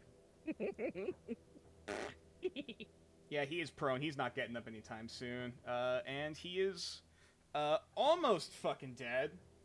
As the concussive blast just knocks out one of his ankles, and he just kind of crumples onto the floor, hitting his head against one of the rocks against the cliffside, and just kind of shudders for a minute before he realizes, is he paralyzed? Oh, okay, no, he's moving. Okay, he's still good for a minute.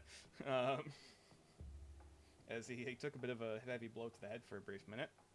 But that leaves Rio to be currently stabilized, and then Ale. Alright. Sorry I took your turns away, Ria, but it prevented you from dying. You don't lose any points. but the numbers, the parsing. I'm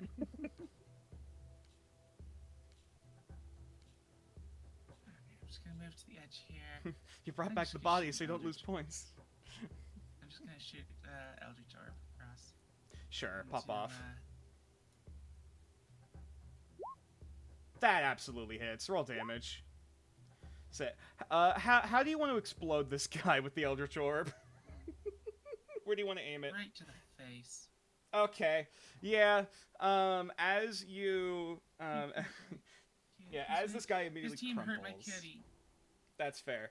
As the body immediately crumples onto the ground, that brief moment of jittering and fidgeting before the body kind of regains its mobility and slowly begins to get up. He slowly reaches over for his instrument as it kind of clattered and broke onto the ground.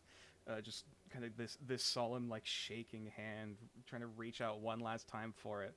Before the head just explodes from the Eldritch Orb that lands directly in front of him. And then just the body just goes limp and dies. And that is the end of combat.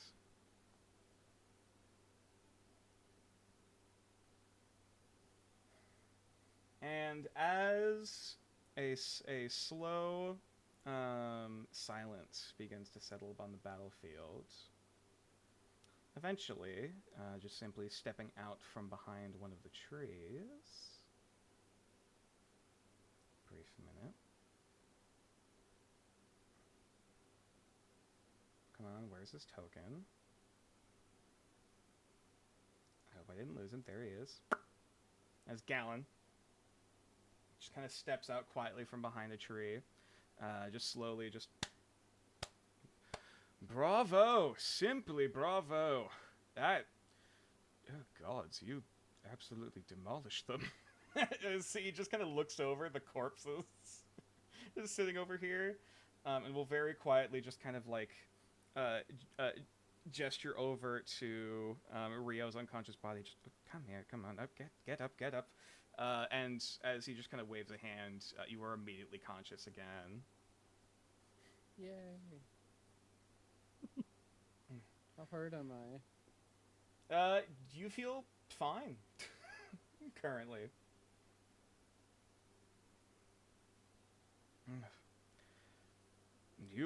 Well, it seems you all plast? Oh, God. You passed my test with flying colors, and I am... To be frank, as much as we've only just met, I am deeply proud. I was merely worried, given some of the stories I've heard about the whereabouts of your first mission, but it seems I placed my worry in false hands.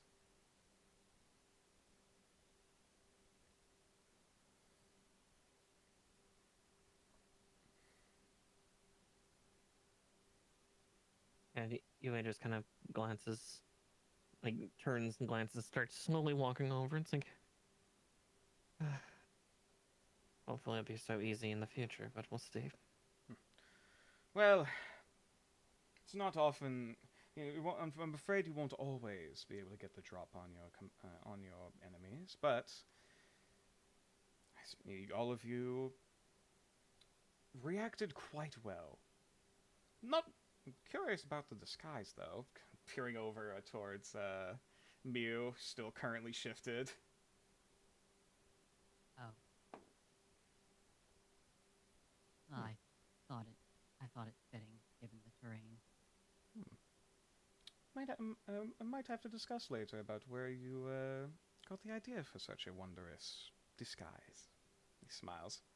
But that is not for here anytime soon, but... In that case, I greatly congratulate all of you, and as much as there's no hard reward for completing this little test, oh, right. Oh, right, I did forget about that. Because Mew chose the form she did, she is completely in the buff. Naked tree lady. Naked tree lady. Galan seems weirdly unfazed. He's seen some shit. Galan's a pervert. Okay. I mean, he's single. Could Wink. be Ace. It could be Ace, yeah, exactly. Oof. No, he was trying a proposition.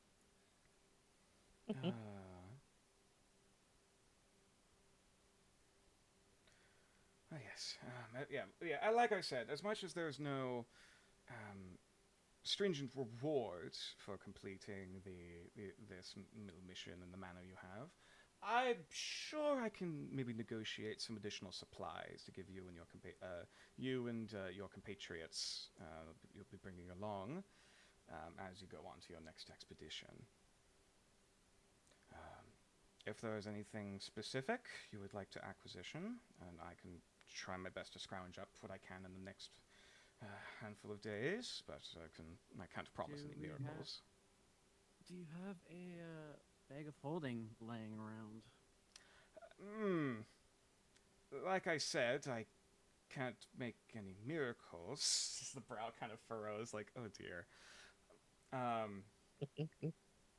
If you're looking for capacity and storage, I could try to negotiate for a beast of burden of some kind. If you would like some form of storage bring with you, though bring that into the city would be difficult. Better with me. I just kind of, Yui looks over at Rio. Do you need me to carry anything? There should certainly be plenty of stables within the city. If nothing else, definitely something amidst the various guard towers with the Griffin Knights. But if you can negotiate passage with them, but that is ultimately your decision whether you would like such a companion. Just throwing this out there. If you, give me a few hours. I can probably throw something together that'll help with, transporting whatever goods we take with us. I didn't want to presume, though.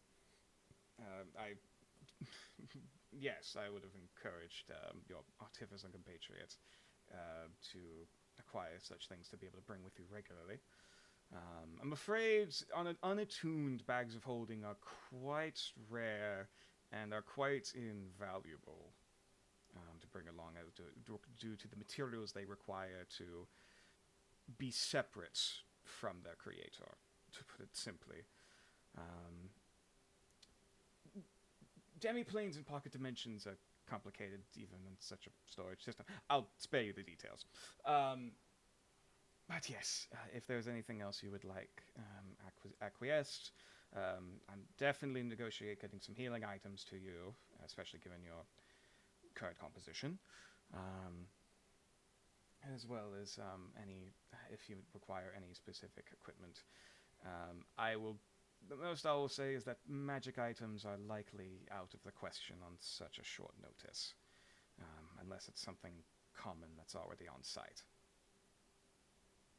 But otherwise, Yui kind of tilts her head. The one thing I would ask is perhaps some nicer clothes. oh yes, Look a little more affluent for this, if we can. That is something I can absolutely negotiate. I was gonna look down at her outfit, back to Yue, tilt her head, shrug a little bit. I would say, yeah, Yui's clothes currently are not terribly pretty. They're fairly well worn, so it doesn't exactly look nice. One of the students' Clotho actually is a bit of a seamster, so I might be able to maybe get him involved on resizing some outfits.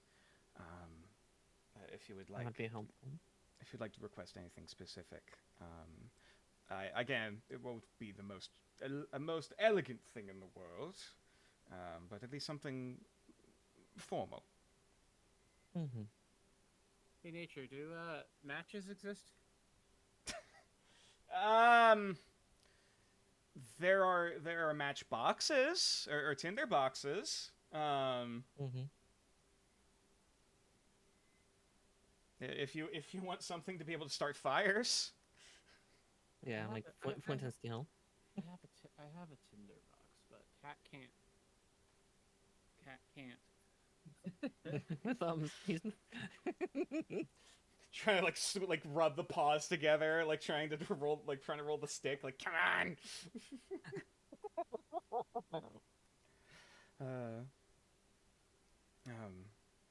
Yeah, I know what it's like to rub your paws together, trying to rub a stick.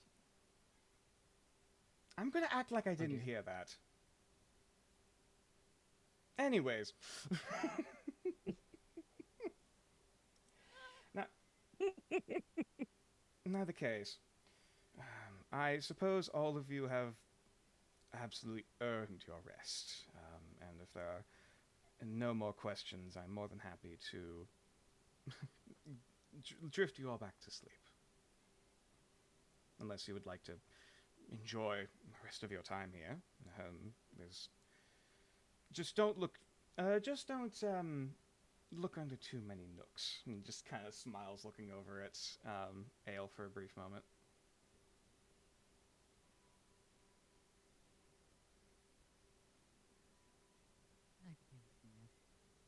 Yeah. Likewise. There's one thing I would like to inquire, or Rhea would like to inquire about. Yes, of course. And this is for nature, not for... Oh. She's not wanting to show this to Locke. Shoot. Does Rhea feel a pull from the smiling coin Oh. while he's in the dream? Roll. What would this be? Roll just straight wisdom, like a straight wisdom check. That's a wisdom save. Though I think the math is the same. I think so. If it's just a plus, if you just have a +1 of wisdom, then that's fine. Yeah, it's a plus yeah. wisdom. I presumed. All right. It's not exactly a pull in the standard sense. Like,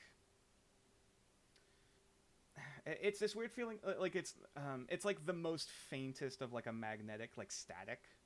You know what I mean? Not something that you can easily like pull you out of it, but it's tangible. You can at least sense it. Okay. The presence is very weak here, I'll say. It's a lot weaker than when I felt it on out of the dream. Okay, thank you. Mm-hmm.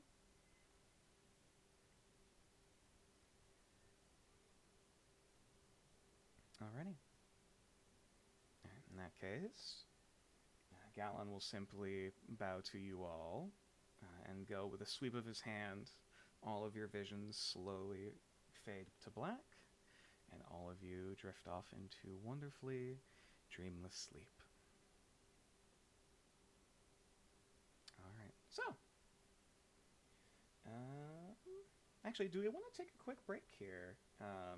If anyone needs to stretch or refill their water before we move on to the next bit. Yeah, sure. Yeah. A couple minutes wouldn't be bad. Sure. Seems like a nice Also, Talon. middle point. Also, Talon, you had to kill us and play the game. Jesus Christ, that poor druid. Oh yeah. God, you guys slaughtered them. Oh, I even perfect just timing. saw We got that 3 minute ad break. decision, and I'm like, No, I had this push stop. No, yeah, that was a perfect moment, and you absolutely took it, and I am proud of you for it. Oh. Hey, that is one of the big things I tried to learn to teach with this encounter. Use the environment to your advantage. Exactly. God damn. All right. Where are my industrious ferrets? Where the fuck are they? They're currently carpet sharking everywhere. Damn it! They're not supposed to be on break.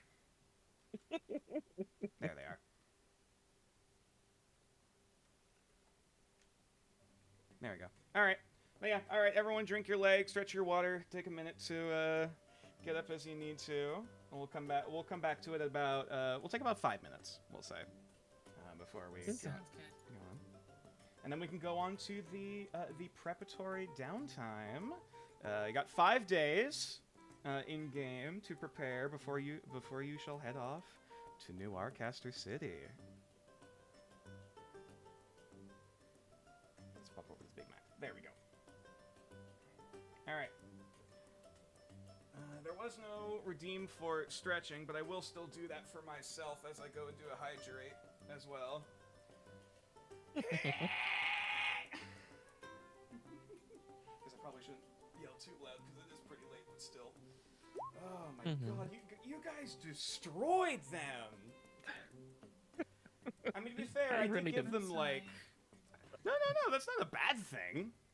Don't It's funny. apologize for making a supremely fucking entertaining combat encounter. Yeah. Like, Jesus. Yeah, It was I clever. yeah, because like Rio the, got his sunshine. the main thing I did with humanoids, is that I didn't have their hit points. I just gave them like regular class level hit points because all the scary fucking abilities they have. Like I was figuring it was gonna be like a quick, snappy fight anyway. So. Mm-hmm. Oh. Yeah. Yeah, after the chickens, basically did 45% of the first fight, and UA did the rest. Yeah, that was a fun little encounter. The second so- half was cool. I'm sad Rio just got smacked at the first turn, but whatever. Yeah. That paladin hit. Yeah, that paladin was like, I ain't dealing with this shit. Fuck that sneak attack bullshit. Nah, fam. I was like, the paladin pulled a UA. Yeah, like the moment he saw that fucking ambush round sneak attack, he's like, fuck that. Nope. Get the fuck out of here. Oh. Yeah, sorry I didn't get you up. If there was a chance for me to have like a proper action next to you, I would have probably fished around in your stuff to try to find that salve. I don't think Rio has one. Oh right, he doesn't have one, does he? And Yeah, Yui he's doesn't have any gone. either, so yeah. It's fine. At that Oh. point, it was better to Yeah. deal with Yeah. the Also last just reminding. anyways before he shot a ball at us or something. Yeah. Also just reminding everyone that I think there was a one healing item used during the first fight. I think. You said we would get those back. Yeah. Yes. because Basically, Dreamscape. yeah. Dreamscape. The items aren't permanently consumed. While Yeah, in Dreamscape. it's part of why I wasn't docking down my ammo either, because it's like I'm gonna get those arrows exactly. back. Yeah.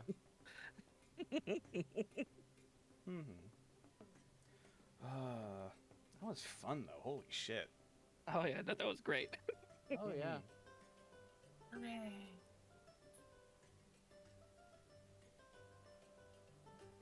Gotta keep you guys on your toes, and apparently you caught me with my pants down. So, hot damn. I need a way to make a light. gotta make fire. Can give you a shiny rod. That is true. Yeah, There's I know- another thing an artificer can imbue. There are multiple things. As I say, that's just tinkering. I thought with the artificer. Yeah. Yep. Just give light to something and just smack it on the Rio. Nah, I want to try to get a small light source. Just take a I have an pebble, artificer on put a hand. light on it, and then just take a little bit of tape and smack it on the Rio's forehead. Yeah, the reason I asked for a match is I want to find something tiny that can be lit on fire and affect things around it. Yeah. But I mean, yeah, it's- there's but, definitely I- plenty of like non-combustible light sources. Mhm. You might be able to Yep. acquiesce, or even just a lantern. Because that can at least have the hood, the hood over the top, so it doesn't catch fire to anything. As long as Yeah, it and- breaks. But... Yeah, and if bag of holding can't happen, if you need somebody to ferry stuff, again, UA kind of gives that offer because she's about as strong as a beast of burden. Yeah, but without having to be one. Rio really likes his shiny gold on this person. I know he likes to keep it to himself. Completely understandable. He'll totally spend it on somebody else, but it's his shiny. You would have had a few Yeah. different options if you actually did go with the Beast of Burden, though. Mhm. You could have gotten something like either a regular pack horse, a chalico, or otherwise called knuckle horses, which are used by the orcs, which is basically like a horse mixed with like a giant ground sloth with like the massive like front foreclaws. So like that thing can actually hold its own in a fight if it got attacked during combat. That's at least nice. Yeah. Or you could have gone with a demigriff, which is basically a wingless griffin. Oh, interesting. I want to pet. which is admittedly also a carnivore and probably one of the more expensive animals to take care of and feed. But again, it's a fucking griffin, even though it doesn't have wings, so it can also absolutely hold its own in the fight. There's a reason why those are mainly used as war mounts. Understandable. Yeah, I'm getting Warcraft flashbacks to the Yes, very much so. Yeah, like War Panthers and Talon things of would that probably sort. also know as well with Warhammer, with demigryphs. Yeah, there's lots of demigryphs there. Mhm. Can Ale hover? Or does she just have fly speed? No, hovering is a specific thing. Mhm. Yeah. Yeah, I know I Rio, can- like- Rio took it. I can't just stay in one spot in the air. Yeah, basically, if can. you can... Yeah, But you can. Rio's flying is get- basically like, freaking... Oh my god, what's the cat from Fairy Tale? The blue Oh, cat that with the thing. wings. Yeah. So like flying speed lets you stay in air. It's just you can get knocked down. Hover speed prevents you from being knocked out of your fly. Correct. Yeah. Yes. If you Yeah. if you have a I- hover speed, basically you can... Yeah, if you get knocked prone, you don't immediately start tumbling. Mhm. Okay. Yeah, I was gonna say Well, it looks that like still works. I have something like that. Like currently my flight speed, or not my flight speed, I'm able to stay in the air for up to a minute in one go. Yeah. Mhm. Yeah, my Just- hover isn't Yay, special automatic. text. Yeah. Don't worry, I can cross this chasm. Yeah, it's just it's gonna be a slow going. Oh, okay. Yeah, I Your have to movement speed. spend half movement to do that. Gotcha. Yeah, because actually hover is actually pretty goddamn useful. Yeah. It seems like it was more intended for like mosquitoes or like dragonflies and stuff like that, like winged creatures like hummingbirds. But fuck it. Magic cat. Yeah. Magic. Mm-hmm. Yay, magic cat.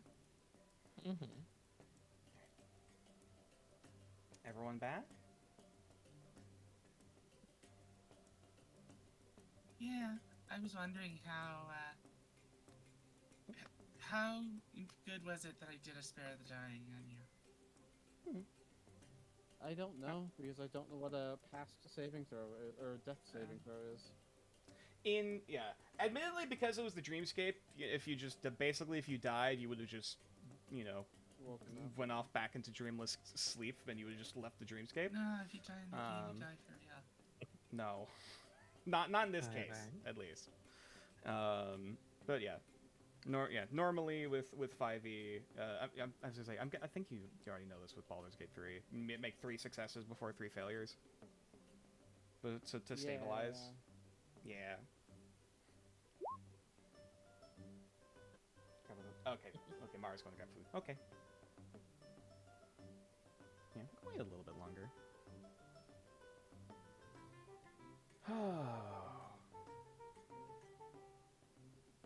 Does dexterity affect your AC?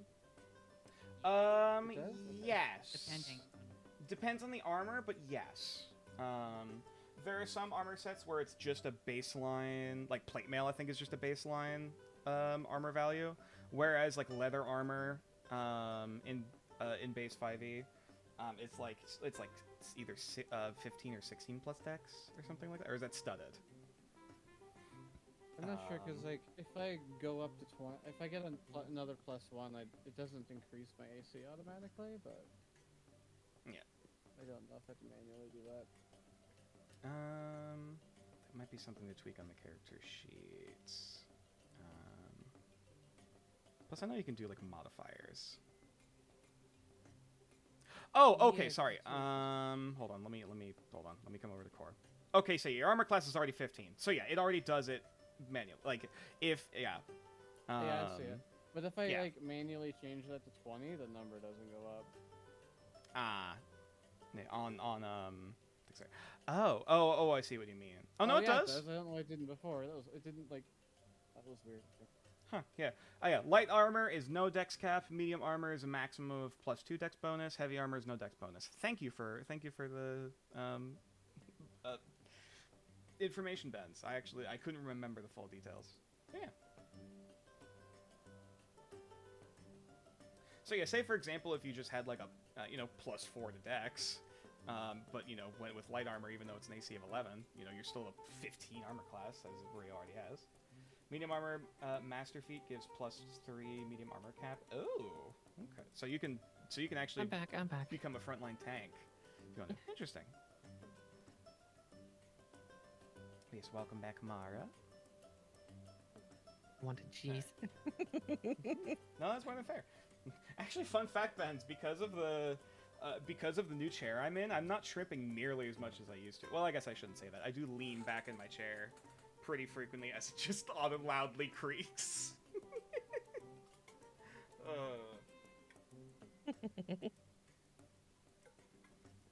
But actually having lumbar support for an office chair, it changes everything.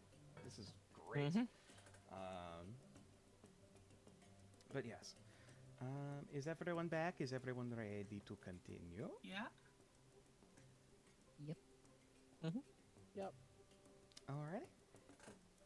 In that case, let's get back into it.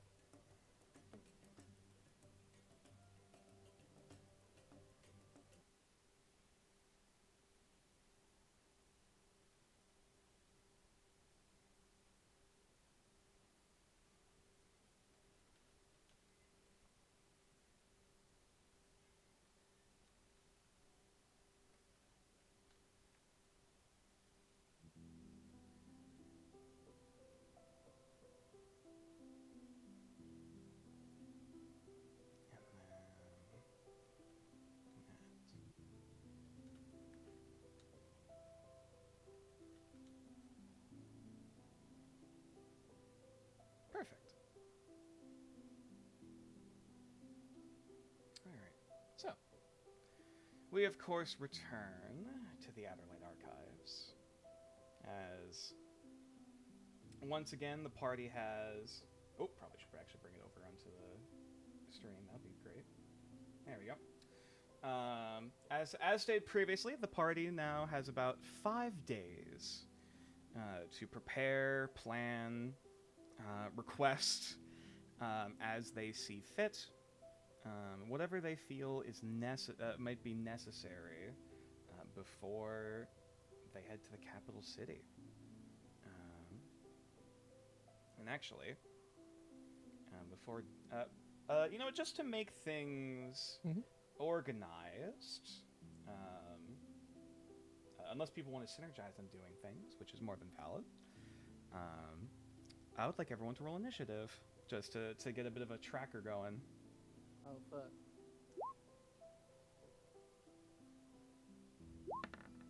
That's not a bad way to do it. Yeah.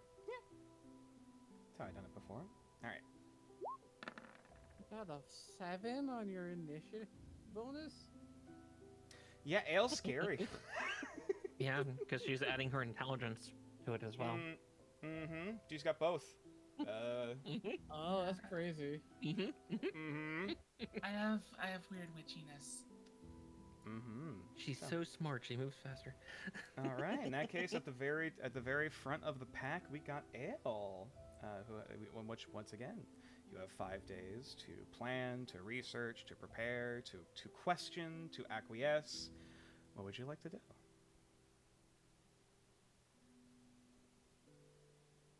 Well, you said we had access to some other books. That is true. Of which now, finally, all of the books should be at your disposal. That should be under items under text. You should have, as collectively as a party, going down the list, Before Grave, Before Stars, short autobiographies and obituaries of countless patients that have resided within the Reverend Repose Hospital in its first decade of service. There are several notable portraits, namely of the visages used on their headstones. There is Constrictium Records of Bright and Bosk. This is one that Mew had found from her research earlier in the week. Prison records of the Lead Coil Templars, reacquired, quote-unquote, from an order of fiend singers. This book is written by Brother Hemos, who interviewed multiple people who are, quote, chosen of the Wildwood. Next up, Miracle in the Mother's Spine, common translation of the Elven transcript of a tantric scroll originating from the Eolid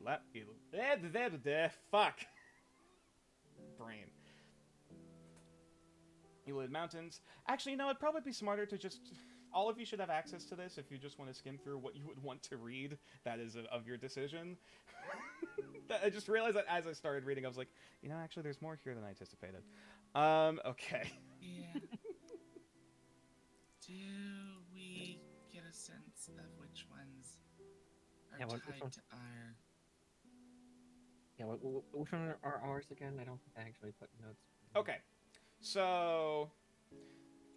Before Grave Before Stars and On Woven Frost and Feather are both definitely Fade books. So either Braun or Yue could easily benefit from those. Miracles in the Mother's Spine, as well as the Kisik Null Portolan, of course, were both Lens. Though the translation, the text for the Miracles was one that Braun discovered. The Grail and its Kiln, which I know was very, very, very sought after, as well as the Imago Tantra, are both Ache. Though unfortunately the Grail and its Kiln you will not be able to take with you, though I believe Rio was interested in that one, so we'll get to him in a minute. Those Quaking Hands of Earthkin is a Spark book. The Colors of Birth is a book of Ichor. And the Constrictum book, with the Constrictum Records, is a Locke book. Though technically speaking, anyone can read any of these. But if, long story short, if you have understanding in the principle already, you have bonus towards reading it.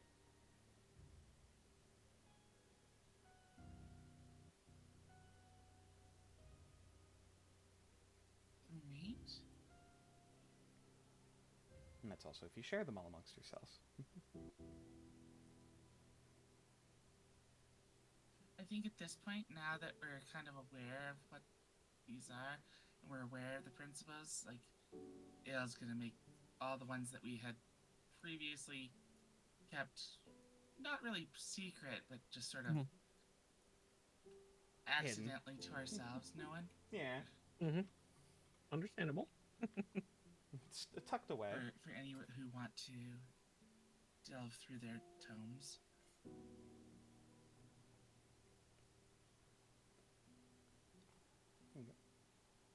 Would you like to read any of these books during your 5 days of prep? I would like to spend some time doing such. Okay. I will say, for the sake of simplicity... There were a couple yeah. that weren't tied to any of our ones that we have. Correct. And sorry, you were going to say? I was just going to say... oh, damn it, I just forgot it. Thanks, Brian. Thanks, you're fine. There was something I was going to add involving the books. Damn it. I'll remember it. They're color-coded. In a minute. Not quite. Kind of. Yeah, kind of. No, you're not wrong, actually. Raven, Stars, and Woven Frost. Lord Red. Kind of, mostly, but... Oh, that's what I was gonna say. To keep it simple, basically you'll be able to normally during the campaign, you will be able to attempt to read a book during a long rest, and essentially, if you succeed, you actually be able to read the contents of the book, as well as actually gain the fleeting that is within the book. And then once you have read that book and analyzed it at least once yourself, you can just take a long rest to read it anytime you want and be able to get that fleeting once again. Okay. So, there you go. I think it's important. These fleeting sound potentially valuable. Learning how to get them and which ones have which, so that we can give them to whoever is most important to have them, seems ideal. So I think learning the fleetings is very good, important starting place. And I will also say, because I am nice, for this amount of prep time, if you would like to attempt to read one book, and this goes for all of you, if you'd like to read one book during this time, while also doing something else major during your prep time, I will allow that, and it won't dig into your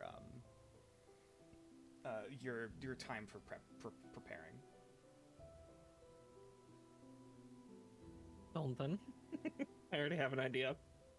Okay. But first I and think I'll foremost, go Anna. last because I think, yeah. Yeah, so I think I want to start by looking into that lockbook, the Constrictum records. That is the one that Mew discovered. Though that's admittedly if Mew is willing to give that one up for the group to read. Alright.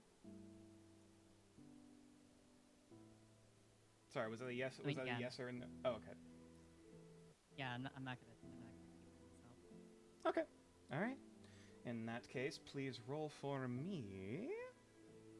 I believe this is just going to be a straight investigation check.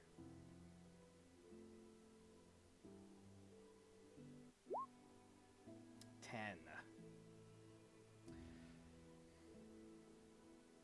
The most that you're able to garner as you're able trying to skim through this, as once again prison records of the Leadcoil Templars reacquired from an order of fiend singers. This book is written by Brother Hemos, who interviewed multiple people who are, quote, chosen of the Wildwood. A tiefling, recorded only as Foxtongue, voices his disdain for a woman he titles as she for whom the bell tolls. How might you, a knight, treat a tyrant who has slain your queen? How might you treat her if she was still picking your queen from her teeth? She at least honored her deal to keep father at bay. Trying to discern, like, it's written almost like this interrogation of this individual trying to skim through it, and it's like vaguely coherent, but like it's still a lot that you're trying to parse through, and like the vocabulary terminology that's trying to be used, and it's probably going to take more than one day to try to read this thing. Alright. No worries. Would you like do you want to spend just a decent chunk of your time just trying to read books, or would you like to try other things during the week? I think for the most part, Ayla's going to spend more of her time reading books. Okay. Beyond that, the only other thing I think I really want to do right now is just in anticipation for our next mission.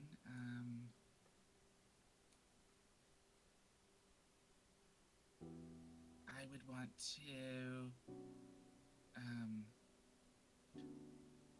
see how we can procure some healing. Okay.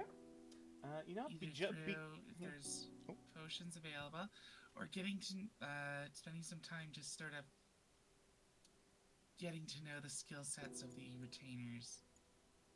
Okay, sure, absolutely. In that case, roll for me persuasion check with advantage because of how exceptionally well all of you did on the combat test. 16.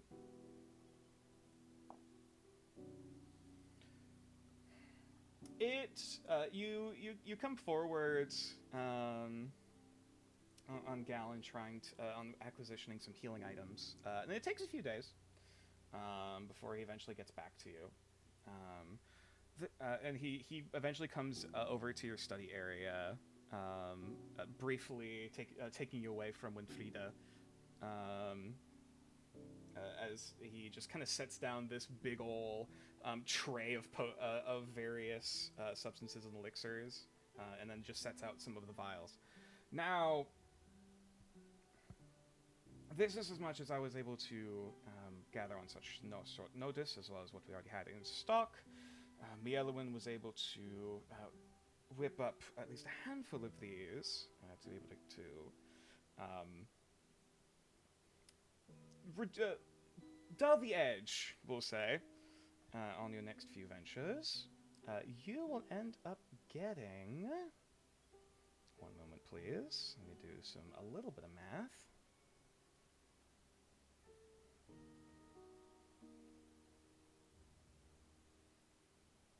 You will end up getting...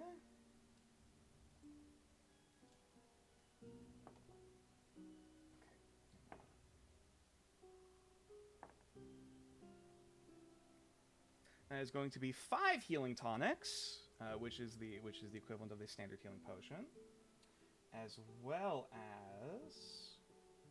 That's the 2d4 plus 4? Yes, 2d4 plus 4. Yeah. Alright. As well as 3 healing salves, which is the greater healing potion equivalency.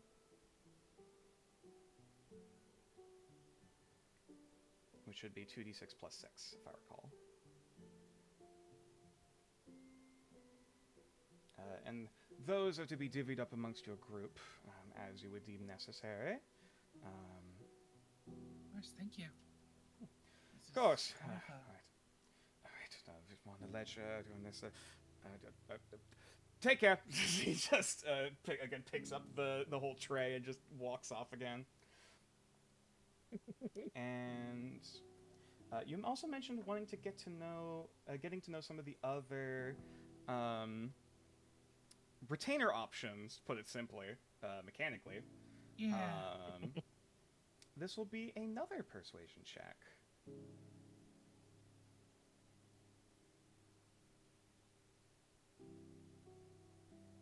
Another persuasion. Mm-hmm.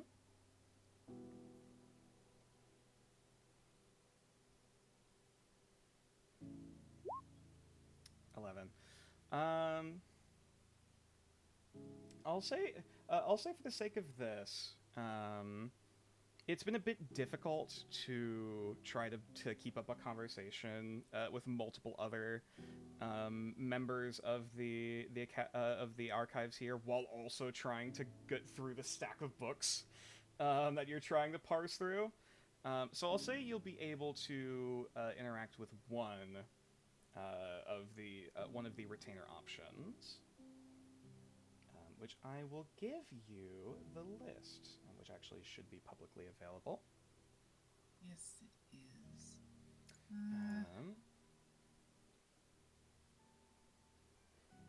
Going down the list just to skim through, we have, of course, Remora Vaula, who all of you know very intimately well.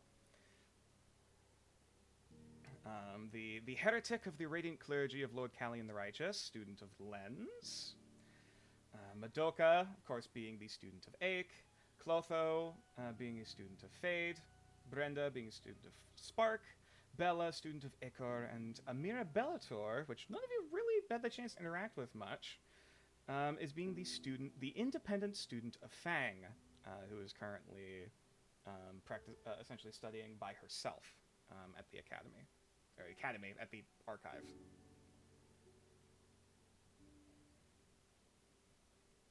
Bella's a Hi. healer. Mm-hmm. I will, I guess get to know Amira. Okay. You would typically find Amira actually amidst the there is an exterior cemetery / garden at the very front of the archives. Essentially, that you only first saw when you came in through the doors on your first night here. But there is this little training area with various statues of some either like the paladins or knights that used to train here, along with a number of these old straw testing dummies, of which you would see Amira, seemingly the Sun Elven woman, Pretty. currently practicing different fencing techniques with a rapier. Just going in for several quick brutal strikes, stepping back, then several more, stepping back again. Almost kind of like imitating like parrying and like dueling with herself. Along with seeing like a handful of books kind of underneath one of the shields of one of the statues to kind of keep it out from the elements. As she would slowly turn from her position. Yes, am I being requested?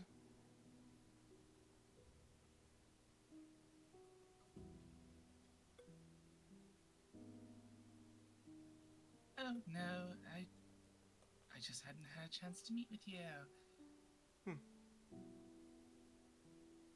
All right, and she just I am continues nice fencing. To meet you. Amir Bellator. Immediately,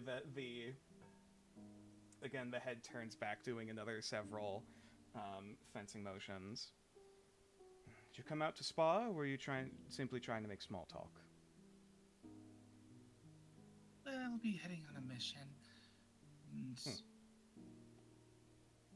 we are to bring some assistance with us.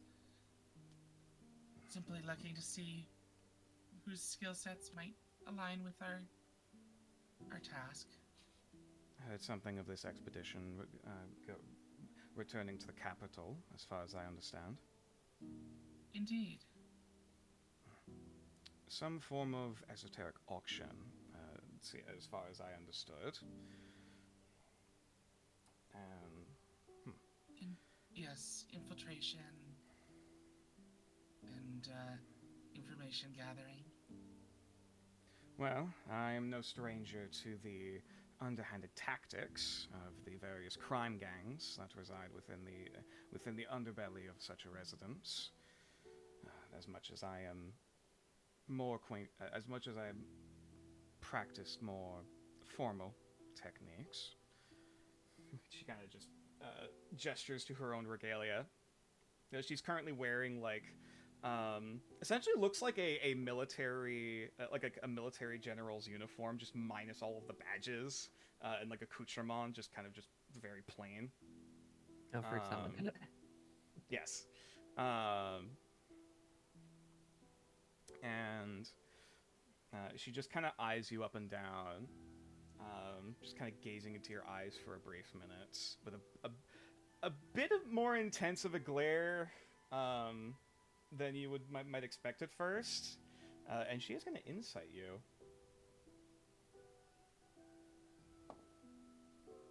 Do I need to counter roll any?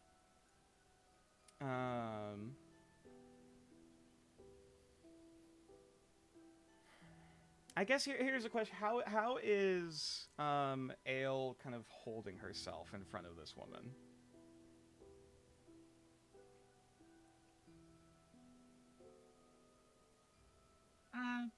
Probably much the way she is in all situations, kind of like hunched, appearing smaller than she probably is. Kind of like, kind of tucked in on herself rather than anything. You know, your face actually looks quite familiar.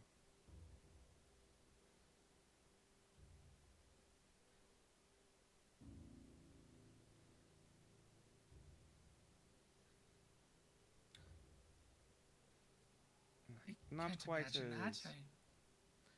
as ragged. It seems as Not sure if that's simply disguise or some other form of discretion. I will not inquire deeply, just simply believe there was a researcher my father was introduced to that seemed to have a passing resemblance. Apologies. Oh, no, as Nocturne, look all the same. Roll a She's going to persuasion with, or deception. try and withdraw a little bit, yeah. I guess I would say that's a little more deception.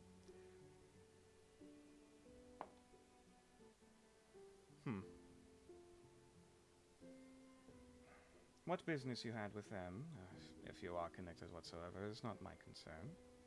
But, in other case, came here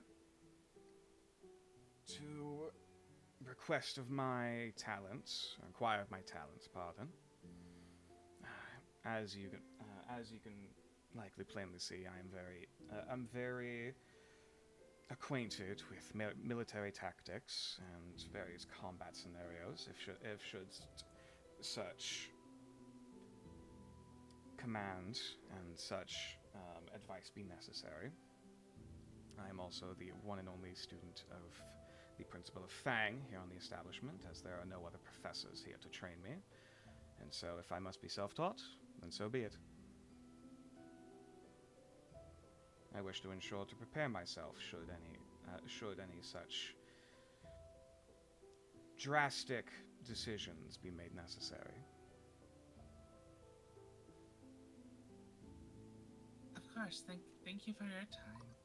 Of course. We'll definitely consider where your talents may aid our mission here. I am rarely found elsewhere outside of this training area unless I am to be feeding in the library or to be sleeping within my own dorm room. You know where to find me. And she will just simply Of course. turn back around 90 degrees, immediately go back to sparring. Gail's gonna just sort of give a little shiver that fluffs out her feathers and head back in. Okay. Get back to some of the other books you might be reading in the, over the course of the week, but until then, hey Rio. Hello. You gave a little bit of a list I saw earlier.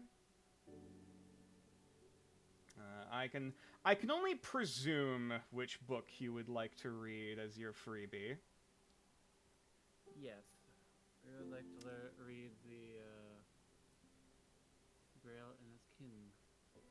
Alrighty, in that case, investigation for me.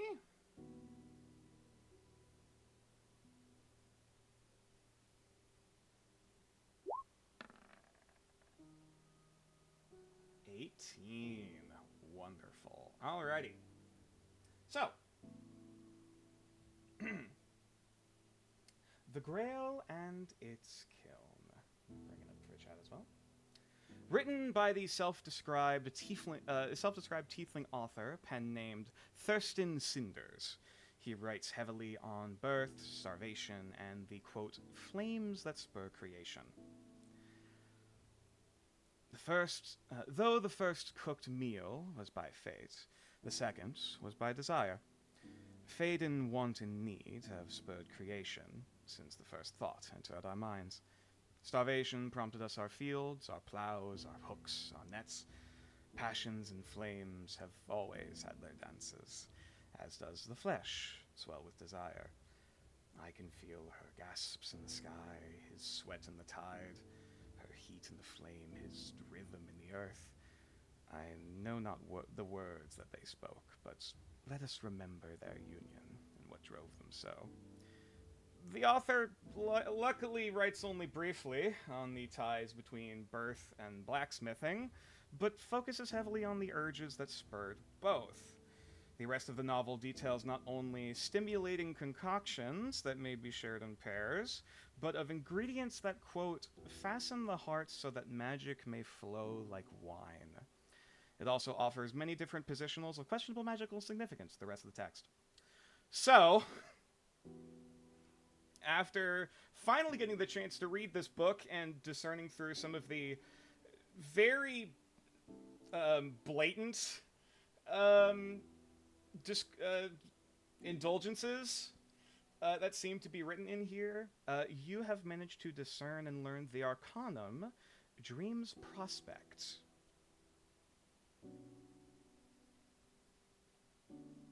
One moment. There we go. If flowers are flame, then earth is their fuel. The gardens of the mind's palace are always fruitful, for dreams are always nourished and shaped here. Why must only the gods smell the roses and fill on such decadent grapes, if we planted the seed? Dream's Prospect requires a combination of Ache 4, Ichor 2, and Spark 1. After successfully completing a rite, the chanter may guarantee they can gather an esoteric ingredient upon their next successful dream walk. After reading this text, you also gain the fleeting Satisfaction, which I will also pull up in just a second. What the fuck is this? I'll explain in a minute. What system have we not? This is its own the system. This is the first book you've actually managed to read that gives you some of this shit. It's like so out of my reach. Not all of satisfaction. Not all hungers are of the flesh and physical. Not all nourishments are of such either, and the gods have graced you with it. Aspects of this fleeting are Ache 2, Ichor 2. The challenge to use it, or to use it, yeah. The challenge to use it is a wisdom saving throw. On a success, the creature may immediately gain the effects of a short rest, rolling on number of hit die equal to half the fleeting's degree, and regaining all other resources that you would regain from a short rest. On a failure, the fleeting will turn into restlessness of an equal degree. Now, the entire mechanics for fleetings I will also be putting into the group chat probably after the session's over, just to make everything clear. But to put it briefly here, fleetings can be used for one of two things. Either A, they can be activated on their own, essentially using the ability described there, based on whatever fleeting it is, or it can be used for occult rites, of which none of you guys have actually found a rite yet. But once you have, the Arcanum are essentially the outcome that you can try to strive for. By putting the right, essentially getting the right principles together into one rite proper.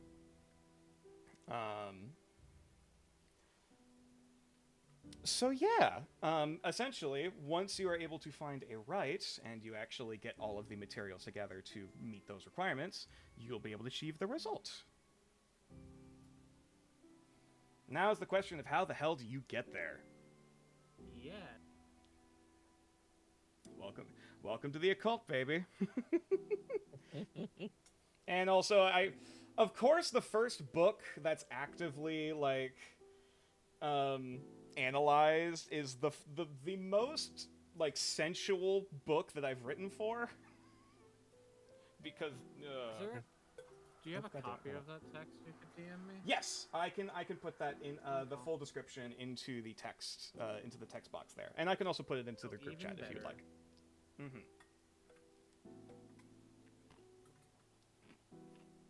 Because yeah, if you want to read as deeply into this as you want and put your theories, that is up to you.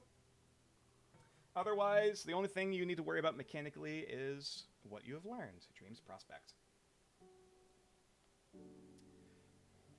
So yeah, there you go. Anything else you'd like to do with your downtime? Do you want to try to read any more books, or would you like to go down the list of the other things?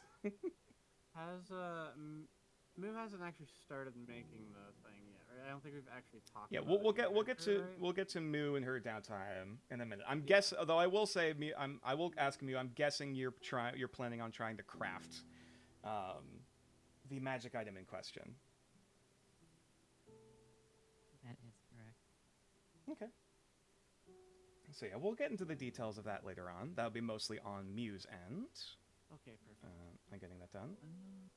Because I'm about to pull out some other mechanics for that one. Well, I read the book on my first attempt, so I would like to. We can do it after everyone else's went, but I think Ria would like to do some more attempts at dreamwalking with the ache teacher, if at all possible. Okay. All right, we can get a little bit into that. I'll say, due to working together a little bit with Mew on the crafting project, just to like look over everything and get the design right, just during that time, we'll say you're able to make another 2 tries during your time here. Just to again keep things simple. So if I recall correctly, in order to pass through the Mist's Edge, I believe it was going to simply be a Constitution saving throw. A saving throw, right? Okay. Correct.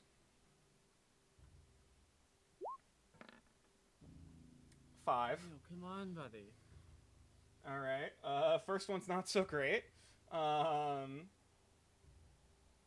actually, because of how low that is, let me check something.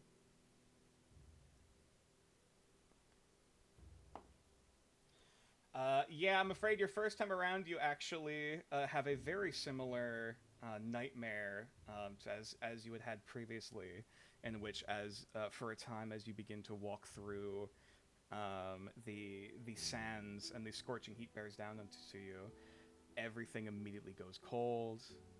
The sun, as though it were a giant eye in the sky, simply closes its lens, and you are left, in the dark with whispers and screams, and then you wake up once again with the fleeting of dread.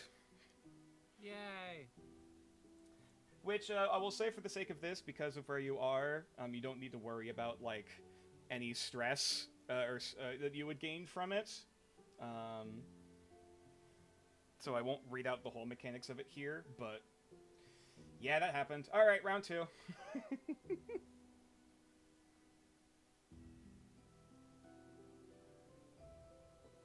Another Constitution saving throw for your second attempt on the next day. 12, a little bit better. Okay. So,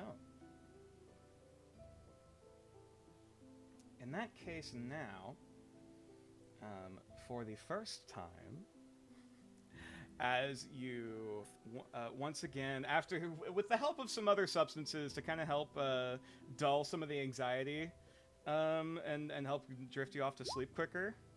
Yes, specifically that too. With the help from Ida, you finally drift off into sleep, and you feel the warmth of the sands once again. And you pause for a minute, anticipating that sharp, painful cold that you would experience before, but no, everything is calm and surprisingly quiet in this place.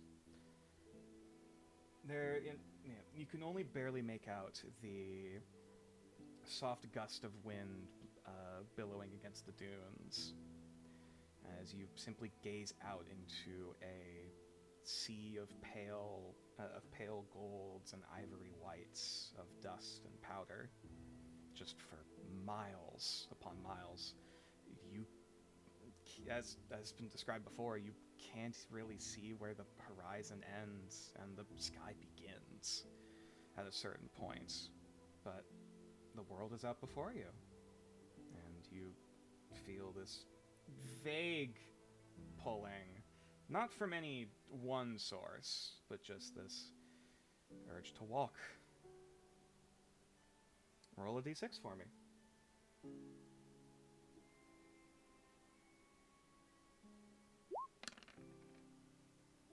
5. 1 moment, please. Better than the 1 I rolled last time, maybe? Mm-hmm. For a cat, he kind of sucks at sleeping. Yeah, it's weird. This is not what I was expecting. Okay. Because now I actually have to pull up some other notes on my end.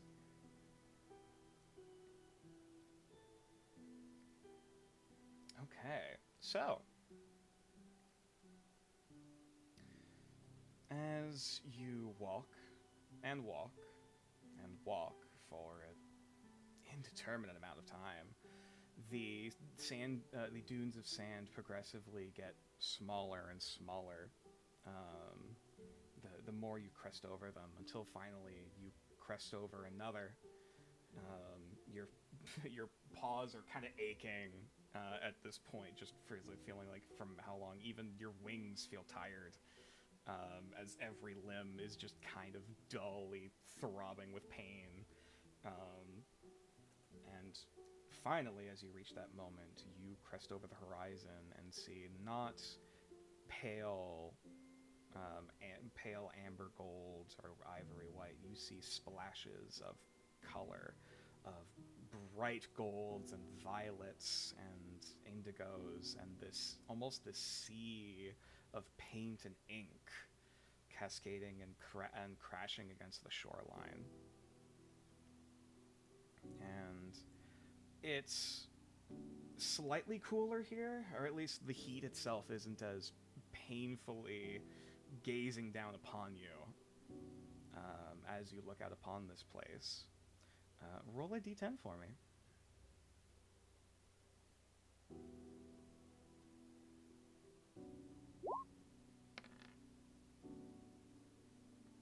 Eight. Ooh, okay.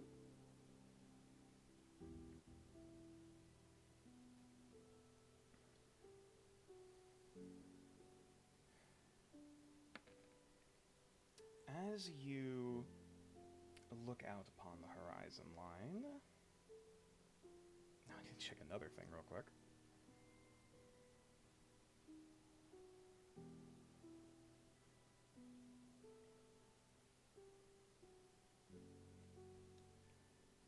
Okay, so the thing that catches your eye most, especially along with each crashing wave of paint, especially tonight, is the golds and the yellows that seem to almost glimmer with this dazzling radiant. It's hard to describe the shape of light in this place, as much as it draws your attention, and you almost see this. You're not sure whether it is a reflection of the sunlight along the waves, or simply even just the waves itself glowing this insistent bright light, similar to the sun. And even as you close your eyes,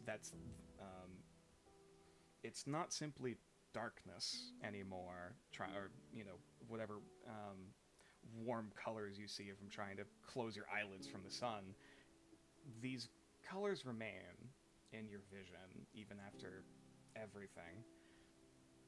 And as you kind of spend what feels like a brief eternity in this place, just gazing out at the lights, you slowly wake up. And even in your vision, as you kind of open your eyes again, kind of gazing around the room, those splashes of color still remain in your peripheral. You have a radiant thought, which, to put it simply, you have gained a fleeting that has no other additional abilities to it, as the other ones do from books. But when you activate it, you can essentially add the degree of that fleeting to another one you already have. Say, for example, with satisfaction, if you still had that earlier, you would be able to add 2 lens to it for the sake of, magic. Okay, If that I'm makes gonna any need to, sense. There's a lot. Yeah, Sorry, I get it, realize this is but a I need lot to, at like, once. understand what the hell all these systems are and how they interact. I'm just writing stuff down right now. That's fair. Yeah, like I said, I realize this is a lot that's kind of being like backloaded. Because I was expecting a lot of this to come up earlier. But it's fine. We're here now. So long story short, and I will give this to you. Dream walking can give you a number of different things. So the most common thing that it can give you is generic fleetings, basically.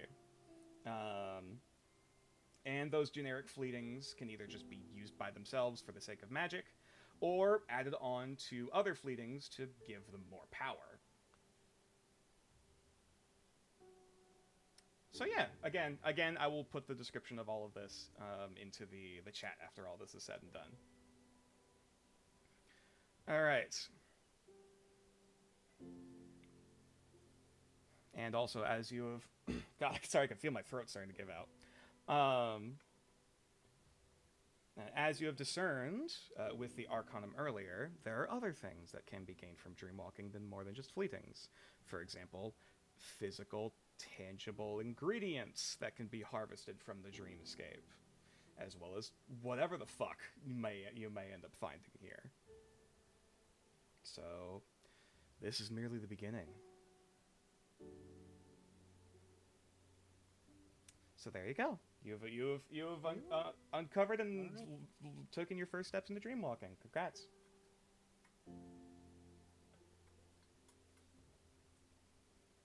All right. And I believe that's everything for Rio for the current juncture. Let's head on back over to the archives. Hey, Moo. Hello. So what you working on? What would you like to do with your time?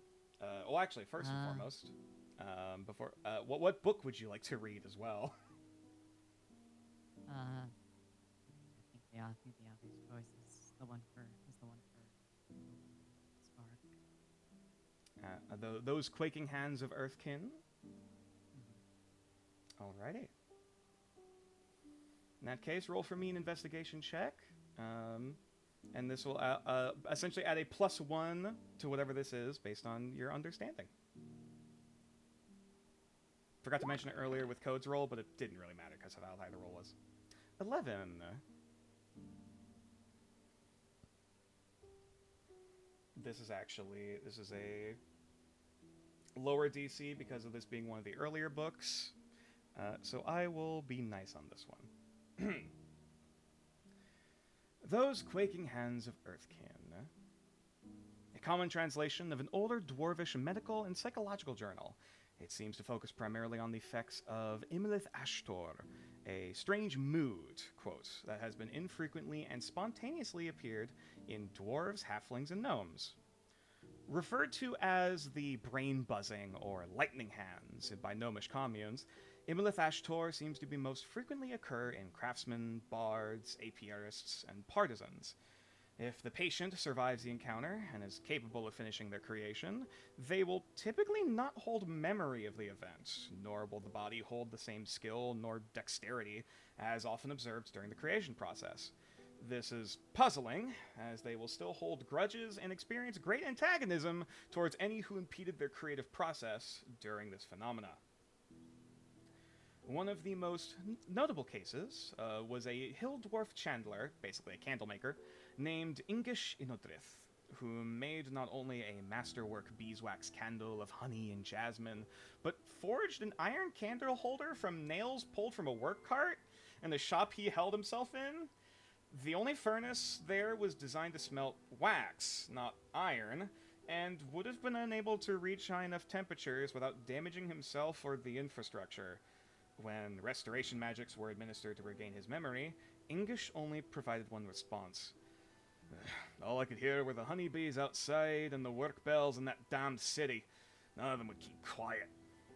When I opened my eyes, it was like wax in my hands, so I shaped it like clay. Ingish could not provide a name nor a location for this city, as, quote, it hasn't been built yet. Leave me alone.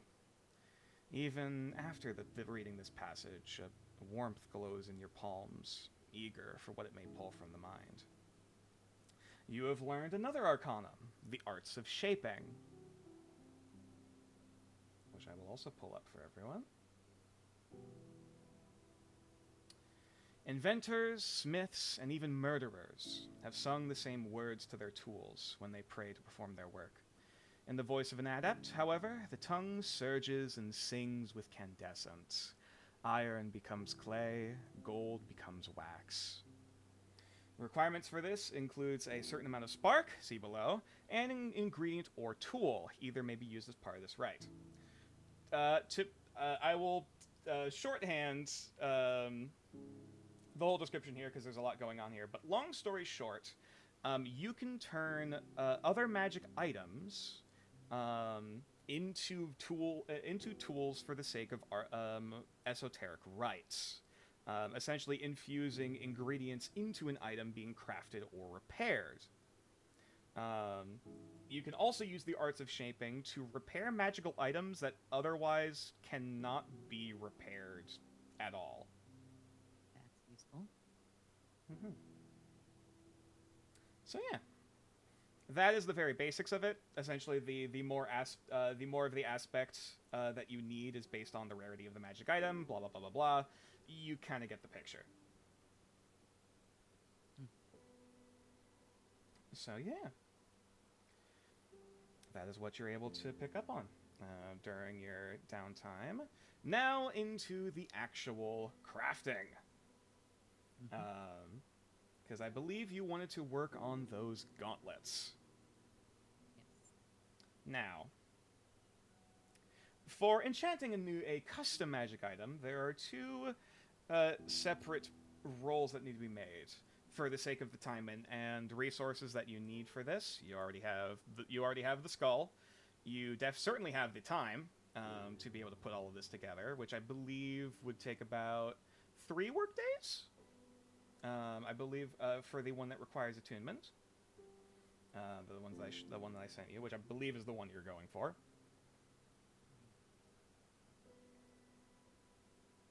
Yes. Sorry, I didn't. Yeah. Okay. Cool. And now, it is during that time that you will be able to create the magic item and be able to get all of the effects that you wished out of it. But now there are 2 rolls to be made to see what sort of quirks this magic item may actually have from the creation process. So, let me go ahead and pull up a list here for another set of mechanics. Hold on. Survival and downtime.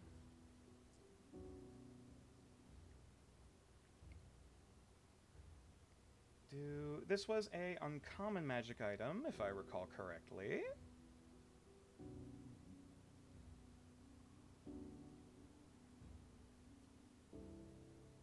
Alright, so.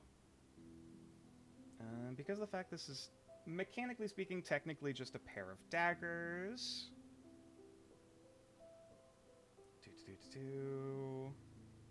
Okay. First and foremost, you are going to make for me a skill check using your... well, actually, what tool set are you trying to use for this crafting process? Well, I do have ticker tools, and I also typically have a set of smith's tools with that mallet. Smith's tools probably would be able to suffice for this, along with whatever additions you're going to be making. You can also commandeer a few things from the workshop, just outside of teaching hours. As he has described before, he's willing to let you use the workshop. He's just not legible for any injuries you acquire during that time. So it is your discretion. Otherwise, what is the... I'm trying to figure out what the skill check actually is for this. I believe this would be an intelligence check using your smith's tools, we'll say.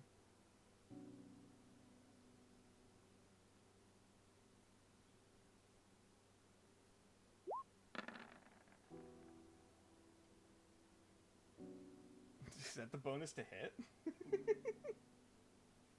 Hold on. I Is mean, that that your was, yeah, that's my roll with the intelligence. Oh, is that That your was- that was- intelligence modifier? Okay. Shit. Plus He's plus, smart. plus proficiency. All right.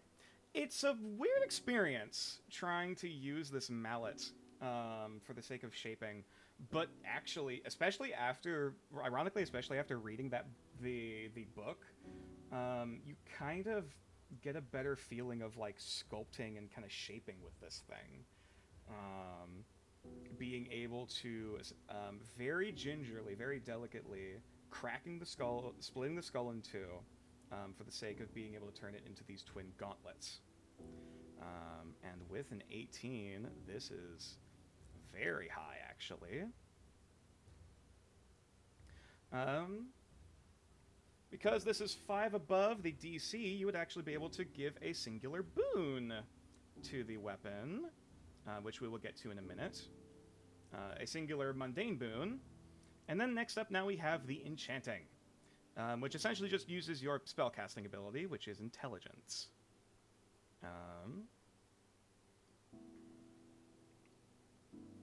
So this would just be a... Yeah, this would essentially... Yeah, it would just be intelligence plus your proficiency once again. That would be an arcana. That would equate to an arcana check for me. In a manner of speaking. 'Cause I'm proficient with arcana. So. That works. 19. Hot damn, okay. And then this is... Unfortunately, there are no additional enchantment, magically induced boons on the item itself.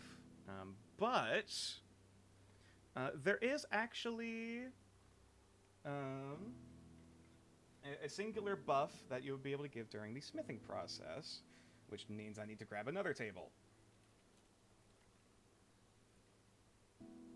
Making custom magic items is a very funky thing. Okay. Roll a d20 for me.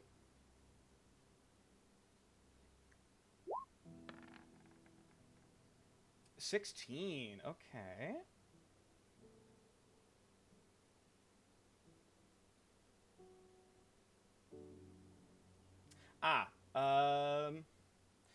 If the item is neither armor nor a shield, roll again. Okay. One more time. Natural 20. Oh my god. Expert craftsmanship. If this item is a weapon, it has a +1 bonus to its damage rolls. If the armor, so essentially, this weapon does another +1 to what it already has with the enchantment. So it's a +1 to hit and a +2 to damage. Jesus Christ, okay. So, after all is said and done, and there are these brief flashes of sparks and arcane energy that just thunder throughout the workshop over the next few days, eventually, Rio, you are met with these beautiful-looking, petrified wood, bear skull, bladed gauntlets that fit onto basically both of your paws. And let me go ahead. Let me go ahead and grab the description for those to put into the chat. That is, admittedly, that is the one item that I forgot to put into Roll20 itself, but I can get that taken care of by next week. God damn it. Of course, Mew, the first thing she makes during the campaign is a goddamn, like, magnum opus. Well done. It even has like you know like the points of like articulation for Yeah. for each beam. Somehow you made the skull, like, partially segmented like an actual, like, metal gauntlet without, like, sacrificing any integrity, and it's like, how? Like, I imagine again, like... Biscuits. I imagine again Alba's just watching from the distance, like, I'm done. after seeing all of this shit of like, You're just like showing off. Yeah, just he just grumbles walking out of the forge. Fucking savants. God, this isn't meant to be a freaking much of a power fantasy, but Jesus Christ. Okay, all right.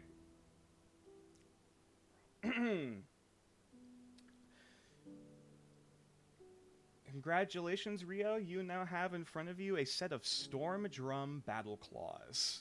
Trembling. This is an uncommon magic item that requires attunement. These items behave as a pair of punching daggers with a +1 bonus to attack and damage rolls, plus another 1 to damage with the masterwork. This has a singular ability, Tempest Gnash. When you successfully make an attack against as an action against a creature, you may perform an offhand attack against the creature as a free action, not a bonus action. In addition, when you successfully land a hit against a creature with these gauntlets, you may activate this item as a bonus action to release a jolt of electricity from the fangs of the gauntlet, dealing an additional 3d6 lightning damage, and they cannot take any reactions until the end of your next turn. This feature can be used a number of times equal to proficiency bonus before your next long rest. This ability can also be used in tandem with a rogue's cunning action. Oh my god. Holy shit. You lucky bastards. But I do See? good. Did you I do say real good. 3d6 Yeah. damage? 3d6. Yeah. Now you can only do this a number of times equal to your proficiency bonus. So like I Yeah, believe but that's it's still, twice. like, That's twice. Which is the scariest thing, because rogues get additional proficiencies. Oh no. Well, they don't get an additional proficiency bonus. But yes. And to clarify, yes, this does stack with sneak attack. Yay. Oh, These congratulations. are scary. And So, even was- another thing. Oh, go ahead. Was that D20? That D20 roll for the boon? Yes. Okay. Yeah, basically, there's a chance of getting mundane boons or magical boons. However, if the roll is lower than the DC for the item, it can actually give flaws. However, those flaws can also be over time can be essentially ironed out with time and resources. But yeah, I will take a snapshot Okay. of that of the mechanics of that, and I will send that in the group chat right now. Can you add that to my character sheet later? Absolutely, I will do that later. I Appreciate have a lot of stuff I'm going to need to put into Roll20 after all of this. Oh yeah, let me remind experts craftsmanship. Another +1 to damage. Jesus. Good lord. Okay, well, you've created. So now the party, after trouncing the combat trial, creating a masterwork uncommon magic item. What other fresh bullshit are you about to throw at me? Well, So- I have put out a list of who gets which potions. So make sure to add those to your sheets. And nature, That's can you nice. add it to bronze sheet? Yep, I can do that. Anything else you'd like to do with the rest of your week, Mio? You got technically 3 more days to do as you see fit. I think for the most part, I'm just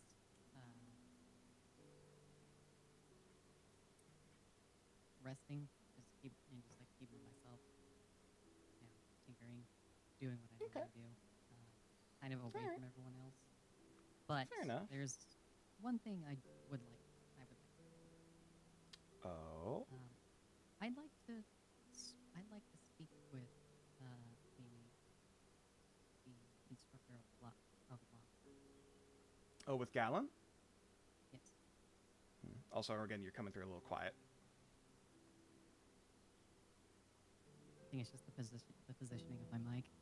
Yeah, probably. Mhm. But yeah, we can move Galan and Mute together into his office for a minute. There we go. Yeah, you're able to solicit Galan as he's in the middle of like looking over multiple maps on the table here. You can see various like schematics and stratagems of different plans looking across a map of New Arcaster, and seemingly like in the middle of muttering to himself. You're not sure whether it's just him like going through his thoughts or currently casting a spell of some kind.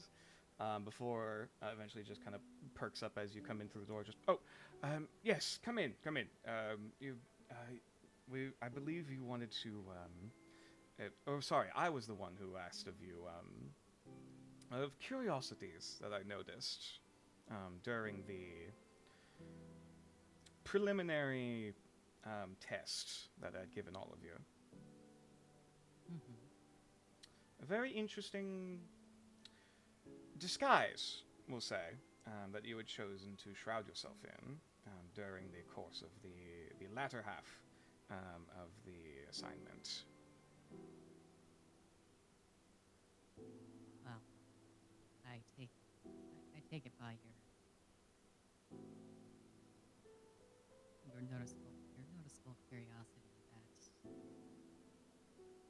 you probably know more than you'd initially know. I'm sorry, you're very quiet. Fucking-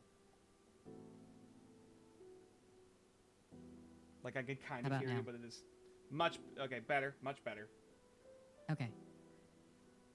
But yes, It's just not my day. it's all good.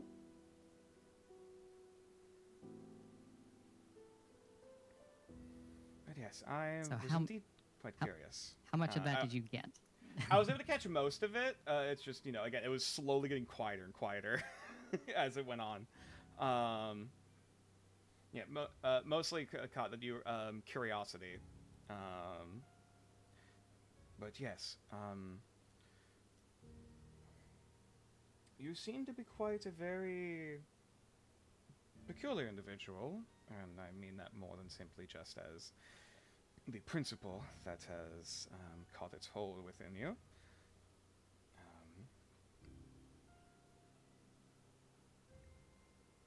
It's not the first time I've heard that. I figured, and I don't mean to pry when I say this, though of course the records here of such strange beings, or beings with strange powers, especially of those of the realms beyond our own, seem to particularly my realm of expertise, as best we understand them. And I don't suppose I am incorrect in saying that you are one who is favored by those of the Sylvan folk. I'll just drop my current form. Heavens. You would be correct. I will admit the diagrams that the records I had come across were never such detailed. That is fascinating. Pardon. So, I suppose then that leads on to a very important question. And he just kind of sits back onto the table, kind of hands behind him, just kind of looking over towards you. I am likely the closest thing this archive has to a head of security, and I have no doubts to trust you, in that you mean no harm to anyone here, or a hair on the heads of anyone here on the premises. But I don't know if anyone is following you who would. And as much as I am the most knowledgeable person of such fae, and those beings of those beyond the river, there are still many gaps in what I know. know. And what I understand, if what information you have is very limited, and what can even be spoken of, as even the records we have are shoddy at best, but whatever you can give would be greatly appreciated, and I can ensure you'll be protected here if anyone is following you. But I need to know about them.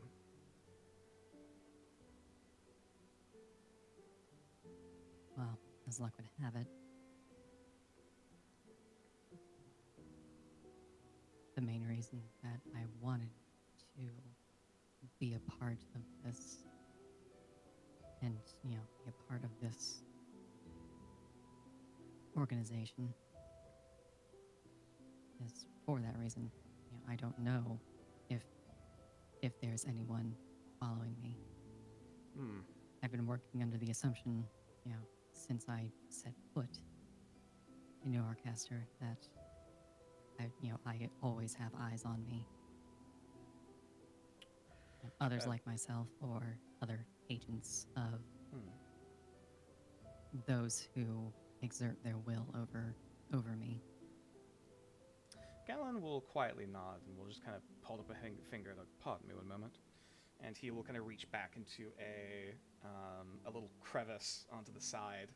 It seems to be a small, like, stowaway pouch of, like, some powder of some kind.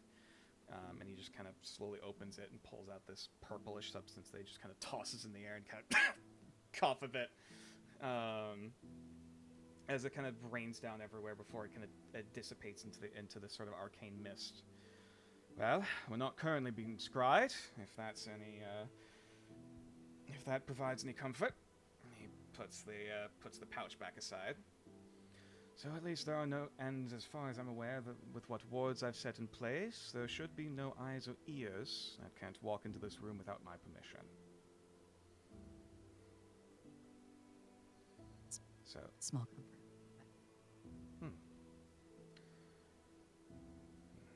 I understand that names are a very powerful thing with the Fae, and I understand if you cannot give that. But if there are any titles or any descriptors that you've been able to glean.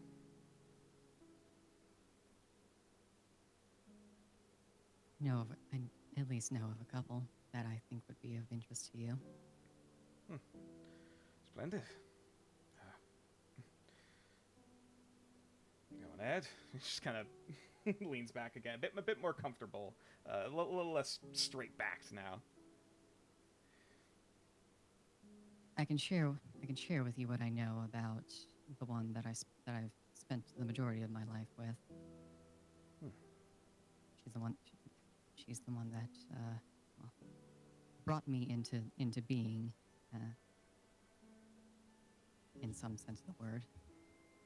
And another that I'm at least familiar with, much to my distaste. Unless lives are at stake, I can promise you not a word shall leave this room. Well, there's of course Grandmother Toll. Roll a wisdom save.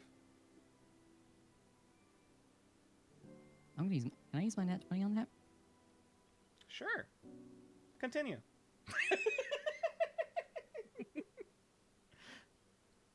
Fuck Grandma. You feel like a brief pull at the very edges of your mind that almost just as quickly is kind of snipped away.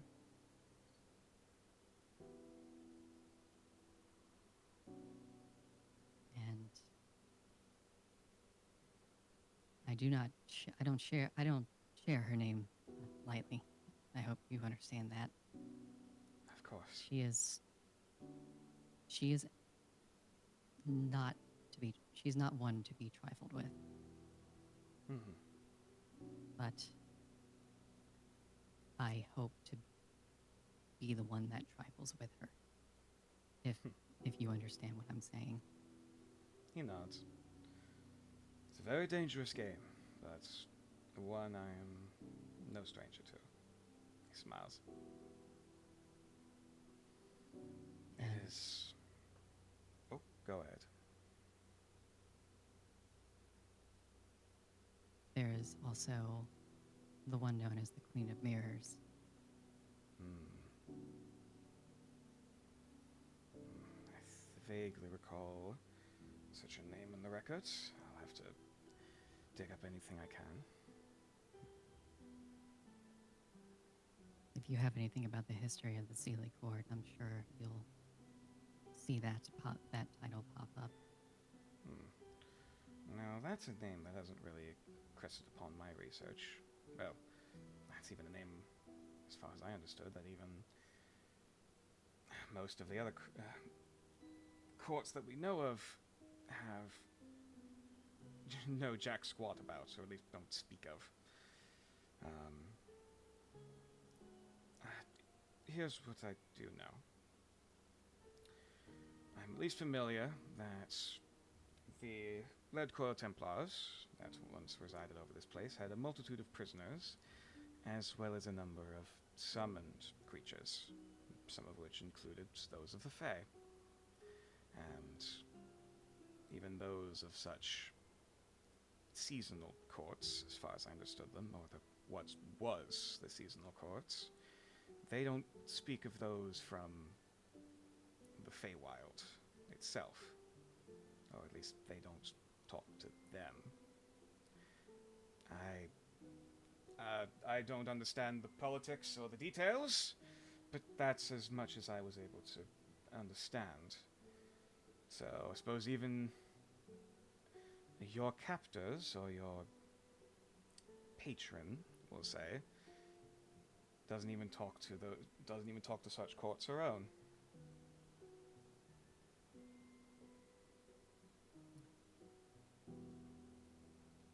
She has interests in many different facets. Oh, I don't doubt that either. I would not be surprised in the slightest if she was trying to find a way back in.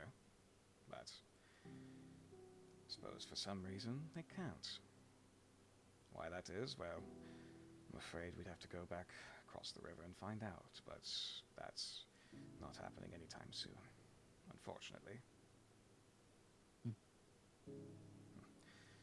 Maybe an expedition for a future time.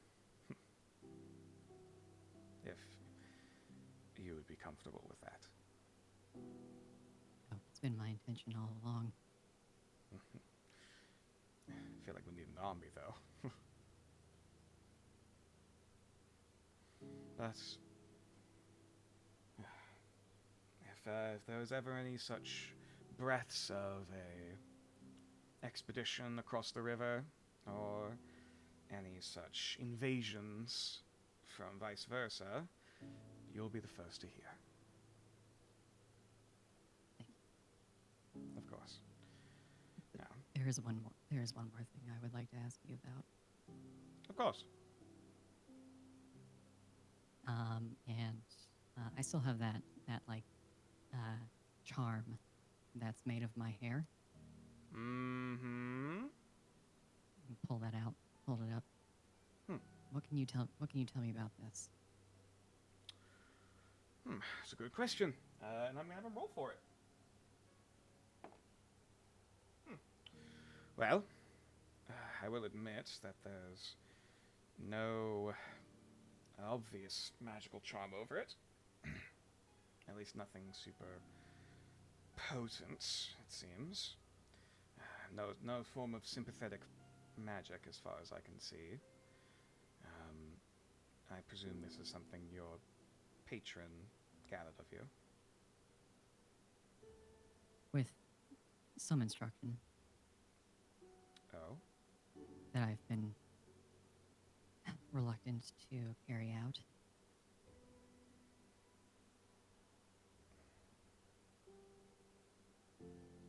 I don't know what it does, but I can only assume that it is some means for her to keep a closer watch on me if I activate this. Yes. Well,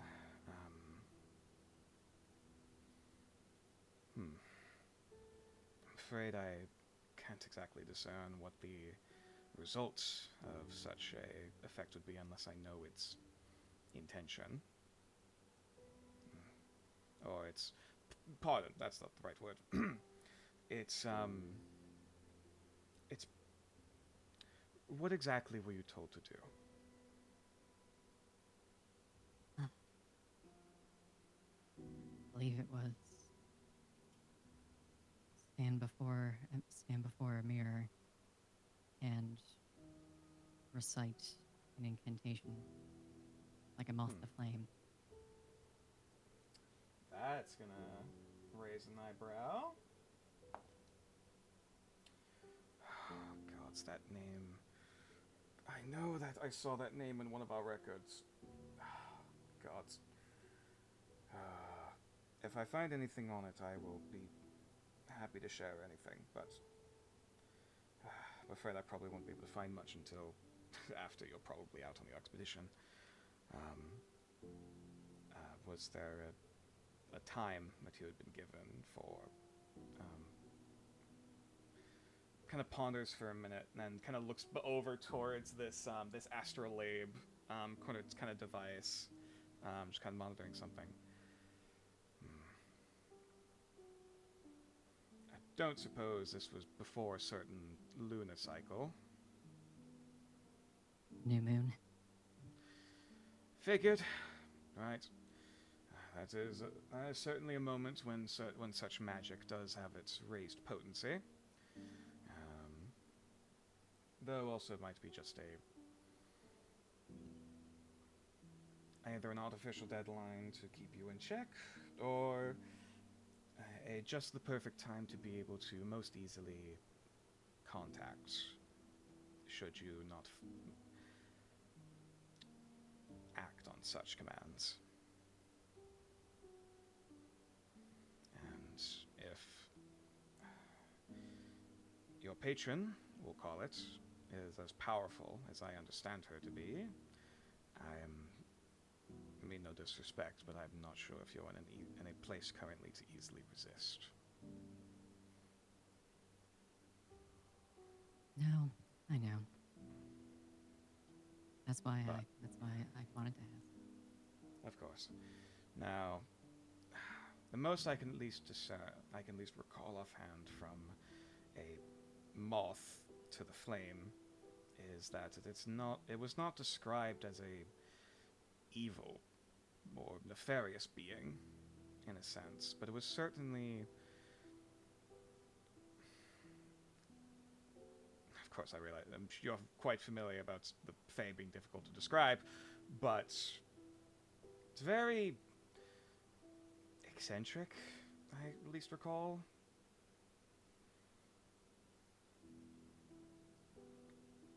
At least not something that would immediately go for your throat, we'll call it. So, if that's any reassurance.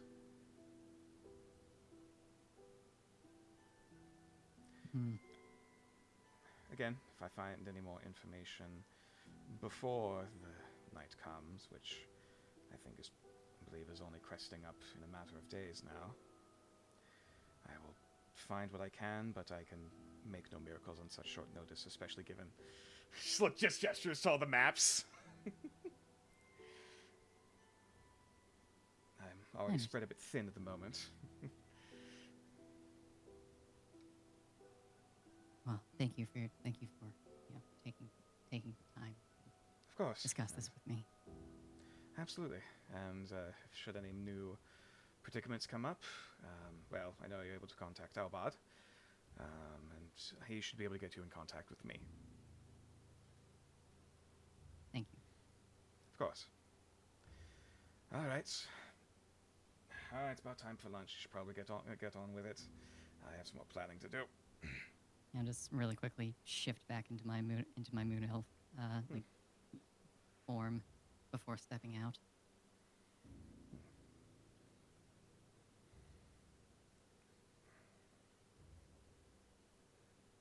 Roll a charisma check.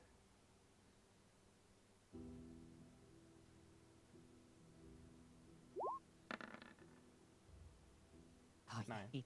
Another 9. Consistency.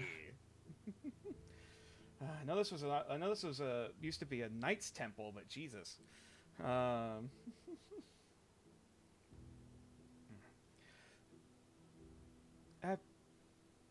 Never mind. If it should be important, I'll contact you later. He'll smile and nods before turning back to his maps. Okay. Let's carry on with my day. It's not nearly as serious as everything else we had discussed. It's unimportant. Noted. He just gives a solemn nod and once again turns back to planning. And you are left to your own devices. Alright. Okay, so... And now last, but certainly not least, sorry for the wait, Mara. Oh, please, no. I was sitting on the edge of my seat that entire time, so it's a good thing. Fair. Alright, which book you looking at? Lord. Oh, easily. Unwoven Frost and Feather. Oh boy. Alrighty. Roll investigation check +1.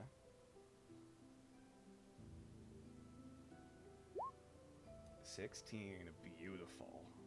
17 total. Mm-hmm. This is a fun one. Here we go. So, Unwoven Frost and Feather. A moon elf tiefling hymnist of Saint Nina, referred to simply as Elegy, details her pilgrimage to battlefields, mass graves, and tombs for the nameless. It also cites her, quote, death, written by another scribe, and her final words at the foot of Tuivakasha's bastion. Her supposed final words were as quoted. Find them west, in wood and ley, hear them wander the sand and mist, in names behind names, memory astray, in temples forgotten, may soul be kissed. I'll put all these texts together into one thing for the book, but I will post that here now, just for your reading pleasure. Thank you. Because I imagine people are going to look into that. Oh, yeah, I was going to be like, I need to write that down. Mm-hmm. The unnamed scribe states that at every temple she prayed at, she always left something behind. Crimsoned gold, white orchids, and especially frozen tears. With each pilgrimage, her songs grew in mournful vibrato, her voice more hollow and resonant.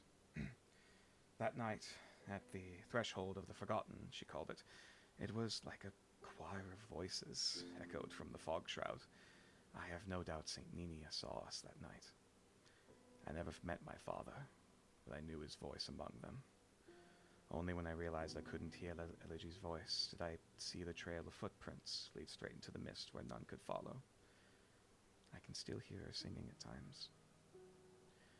The patterns of these offerings, especially its finale, seem to indicate a power behind them, amid the mist that borders between. You have learned the sunset rite.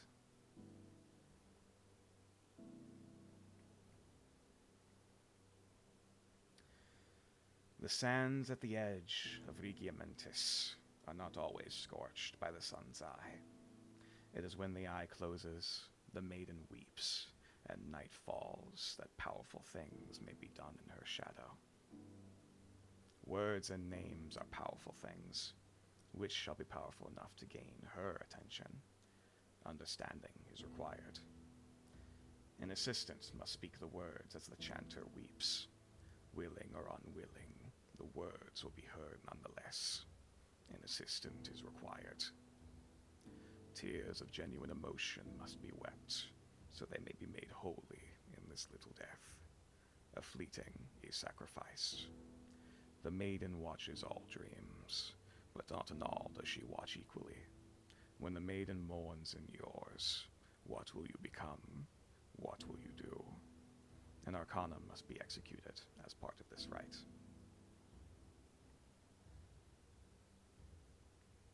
You have finally found one of the rites that may be executed in order to perform an arcanum. boy. So, again, not going to go into all the details here, but in order to perform a rite, there are a series of challenges to be made throughout the process, as well as, of course, certain requirements, as you can see here. Certain rites also require the item to be sacrificed, which should be pretty self-explanatory, in that it is consumed, typically during the process. There are some Arcanum that actually do have their own abilities that may be used separate from... there are certain rites that may be done separate from Arcanum that have their own abilities. But most of them are typically like this, in which there are 3 different things that may be slotted in so that occult magic business might be done. And you have found one of them. Excellent. So now that you know the Sunset Rite, you may essentially be the chanter to actually perform occult magic. That is something that definitely would interest you, and especially the description for Unwoven Frost and Feather with the song. A couple things are starting to spring to her mind to tie to it. Also, after reading this text, you gain the fleeting Remembrance, which I will also grab.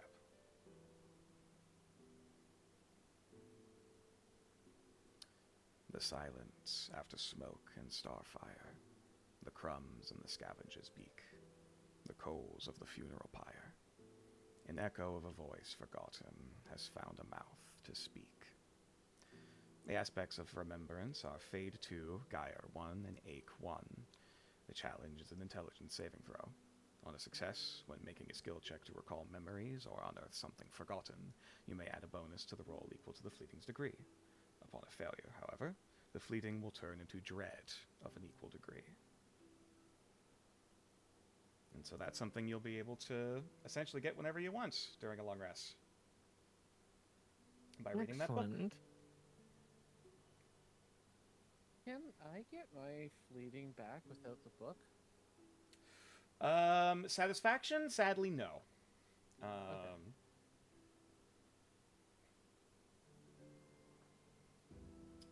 All right. That is your book. Your free book for the time period.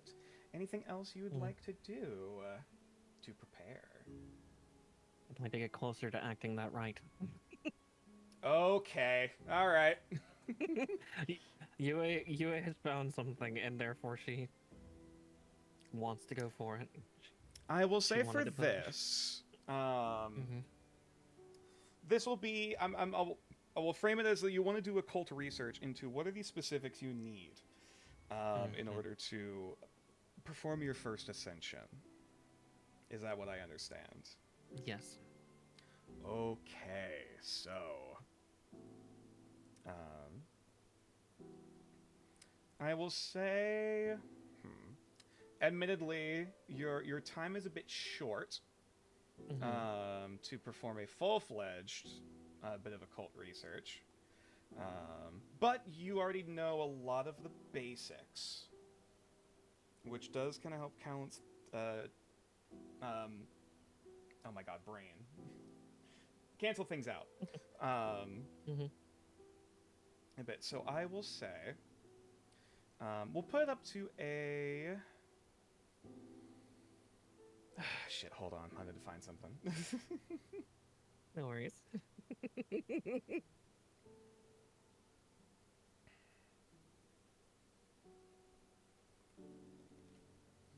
So I'm jumping through a few different documents. There we go.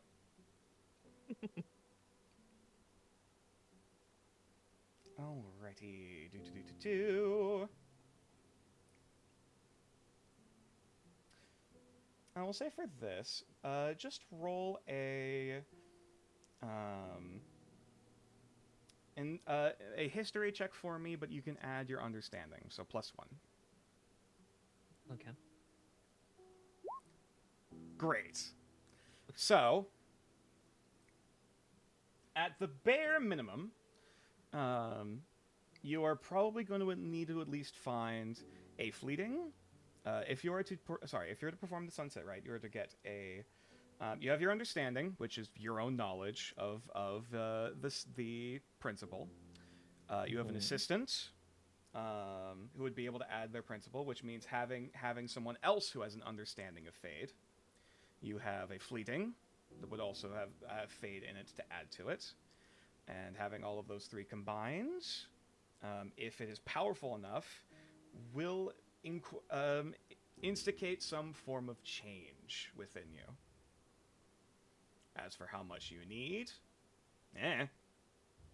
That's more than fair. Well, it seems I already have a few of those right now. Mm-hmm. For my assistant, may I ask of Fade's assistant? Potentially. Perhaps. Okay. I will say for that, that's as far as you can get before your time begins to run out. That's more than valid. Mm-hmm. All right. All right, Ale. How many more books you're reading? I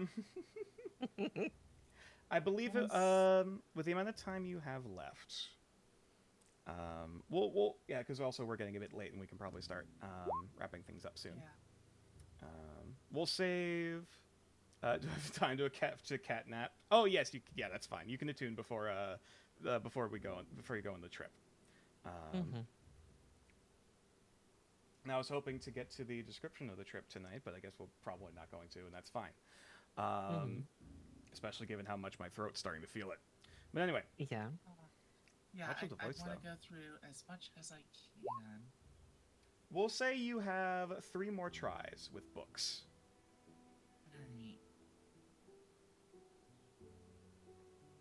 Alright. Do you want to try to do the same one again, or do you want to try to turn to another one?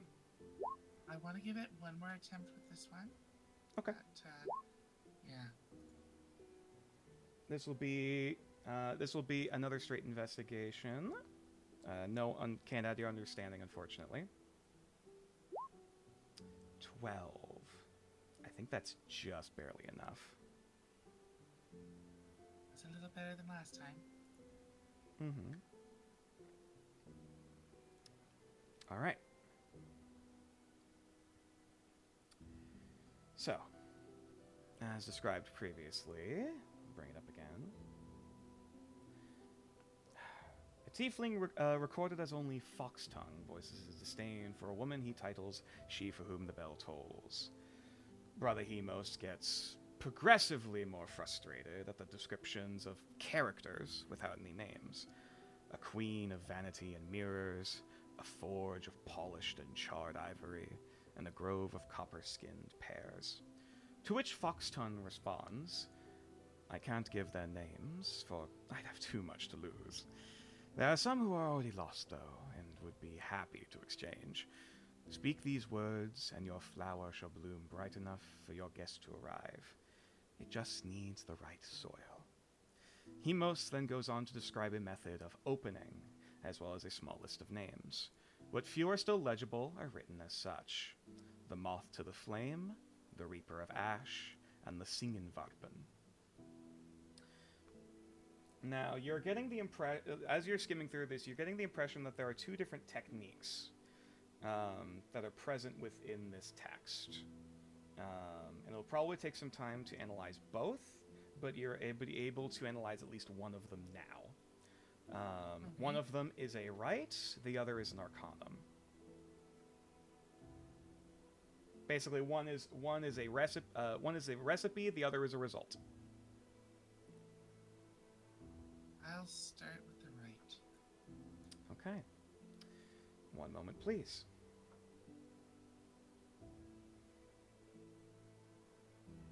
Because unfortunately, this is the one right that I forgot to actually put into Roll20, even though I have it all written out. It's fine. I can whip. No, you don't need to apologize. You didn't know. I just need to grab something real quick. Do.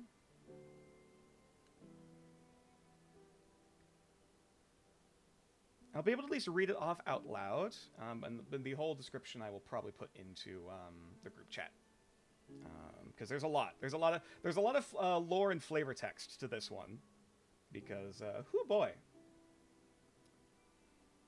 you have discovered the rite of the Crimson Chrysalis.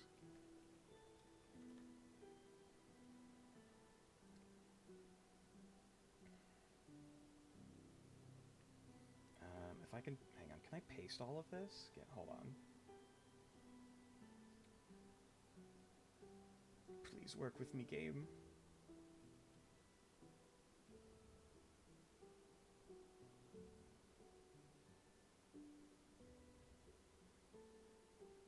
Alright. It's going to be a little jank, because not everything's going to be formatted properly, but nonetheless, all the text should be there.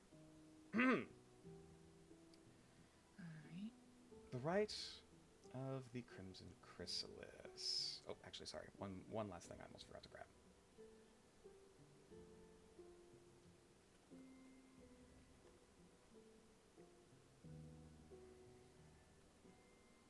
Hold on. Again, pulling up multiple tabs. Don't worry about it. It's always going to be an issue, even with 2 monitors.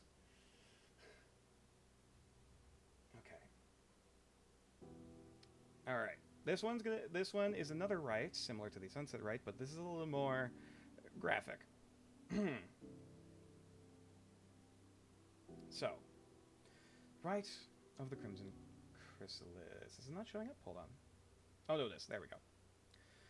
The Mold Warp loved his secrets, and seeded them in stars alike in the soil where he believed none could hear. Those secrets needed fed, however, and so he would bury them in flesh and wood that yet lingers to this day. The assistant is offered as a cocoon for these secrets to molt from, giving them sustenance to finally break their skin, spread their wings, and join the burning stars. The spider, even before she became the weaver, knew how to pluck the stars and string them together with thread. The mold warp, however, was never so elegant, but he could mime the gestures to grab them all the same. Understanding is required. Secrets need a host, as do maggots need flesh or ink needs paper. The mold warp knew this, and as even he was opened before the roost, when he could hide them no longer. The host does not always perish, but they are never the same. An assistant must be sacrificed. The teeth are the keys to the locks of the flesh. The mold warp taught that it can be just as powerful to reveal as it is to bury. Such a key must be used to open the assistant. A tool is required. When the dappled left their cocoon, they flew to the lights of the sky and got lost in them. When the hatchlings left their shell, they returned to their mothers in the roost, chirping new songs unheard. What shall emerge from what you nourish? An arcana may be executed. Sorry, that should be an arcana may be executed when completing this rite. There's no instead. Hold on. But yes. Alright. So, we murder someone. Got it. That is a possibility. Now, I will also preface cut them this. open with a key. Mm-hmm. An assistant may be more than just a humanoid. I will also say this. But yes, it can absolutely be a person. Boy. Alright. Welcome to Occult Magic. Almost a bit more intense with the assistant being sacrificed bit. Mm-hmm. Hey, like it said, the host does not always perish, but they are never the same.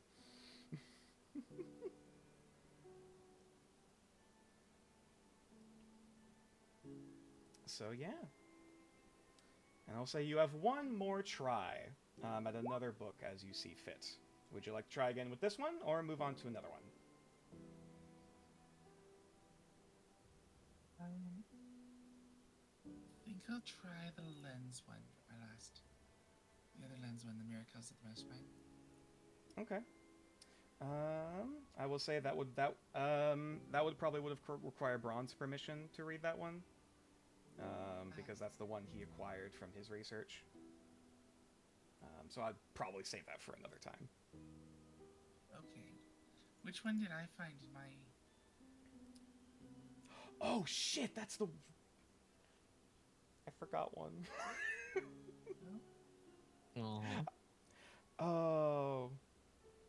I thought something was missing. I am so sorry.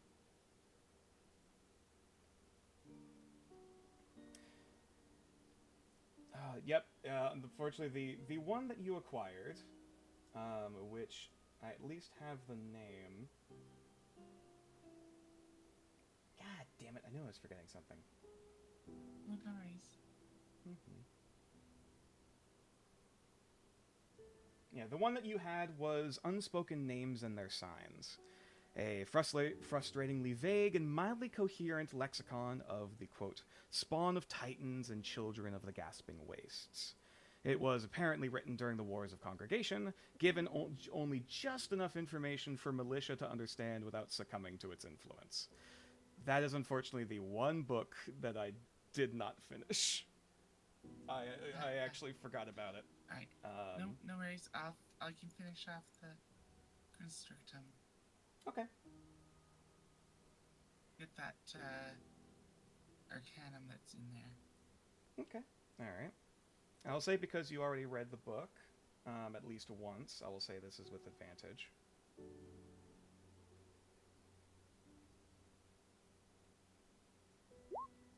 Soft 20. Didn't even need it. Alright. The other information that you can gather from this text is that you have learned the Arcanum Call to the Veil.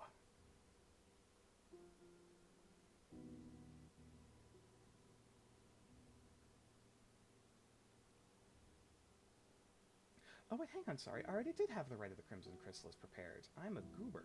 Hold on. I'm just going to delete that one and grab the proper one that I had. There we go. That was the one you were supposed to find for Crimson Chrysalis. It's much nicer looking. Yeah.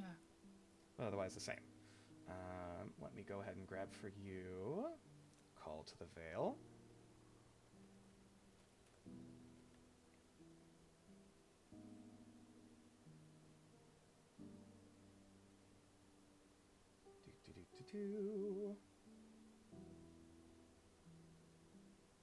Again, it'll be formatted nicer later.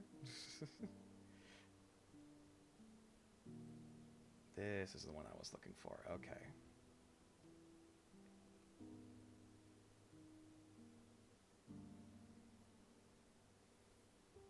All right.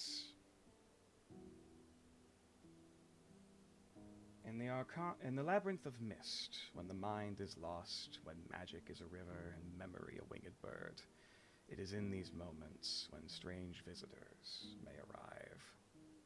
The requirements are luck and two other aspects, as well as a name. Upon successfully completing a rite, the chanter may summon a sliver of an outsider when the proper name is uttered and the proper aspects are used as part of the rite.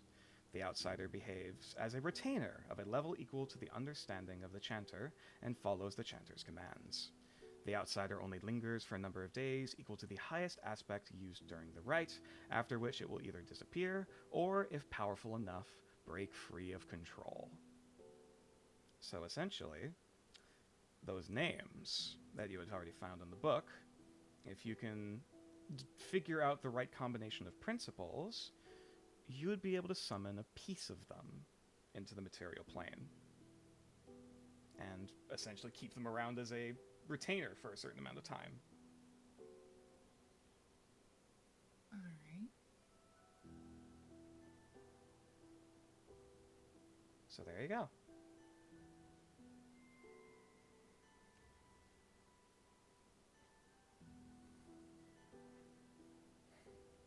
And so, as the days wind down and the more your brains, the more the minds fortify with knowledge, the more the bodies are prepared with good food, good equipment, swords are sharpened, armor is polished, and your formal robes are cleaned and prepared for you. I'm afraid this is where we're going to have to end the session for tonight. That's fair. That's fair. Yeah, it's getting a bit late, and as much as I did have another Okay. cliffhanger prepared, I would want Braun here to be able to get to that point. So, and also, like I said, my voice is starting to feel it. Understandable. Yeah, you're all Damn, you're all good. I wish I could bring out this voice more often. This is great for narration, but holy shit. Pretty enjoyable book club? Yeah. There was a lot of lore drops, a lot of weird shit. Yeah.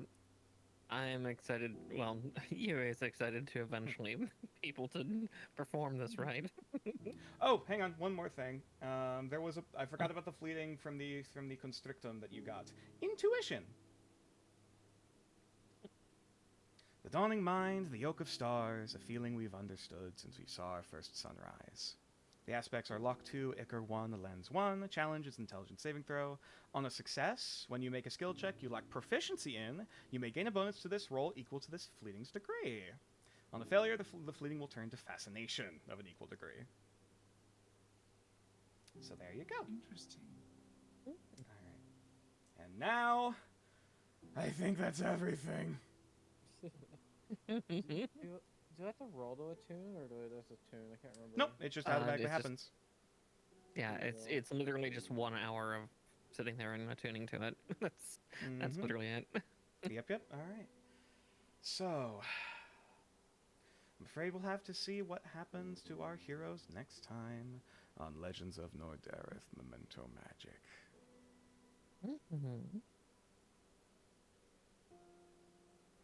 Damn it, this voice is cool.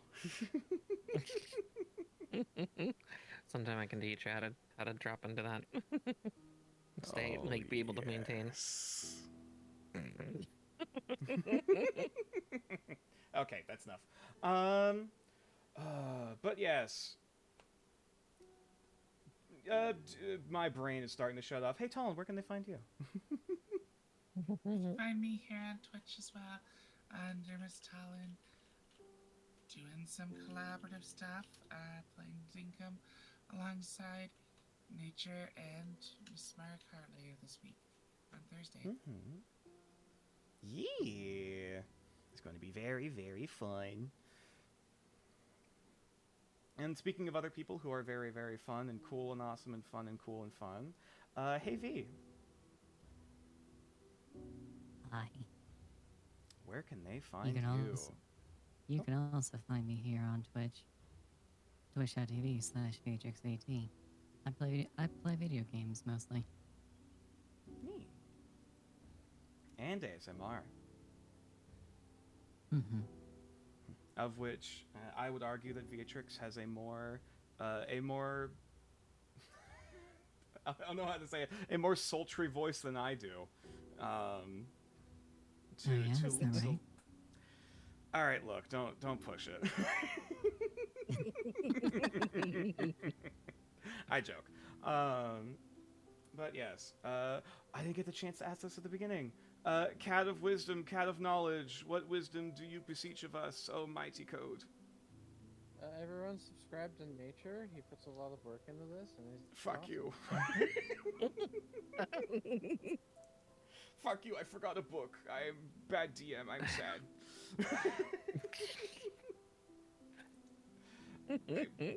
I thought I had everything Oh, you've ready got a week for for that book. today.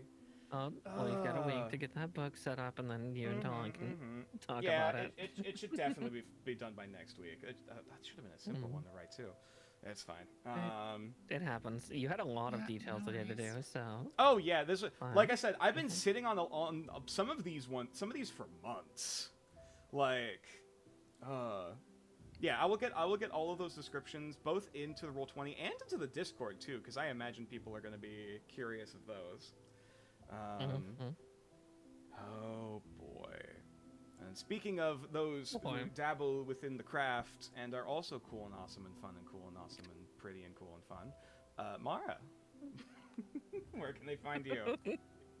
Much like many of the others here, you can find me on Twitch, twitch.tv/MissMarikar. I play all sorts of games and then also do Gunpla.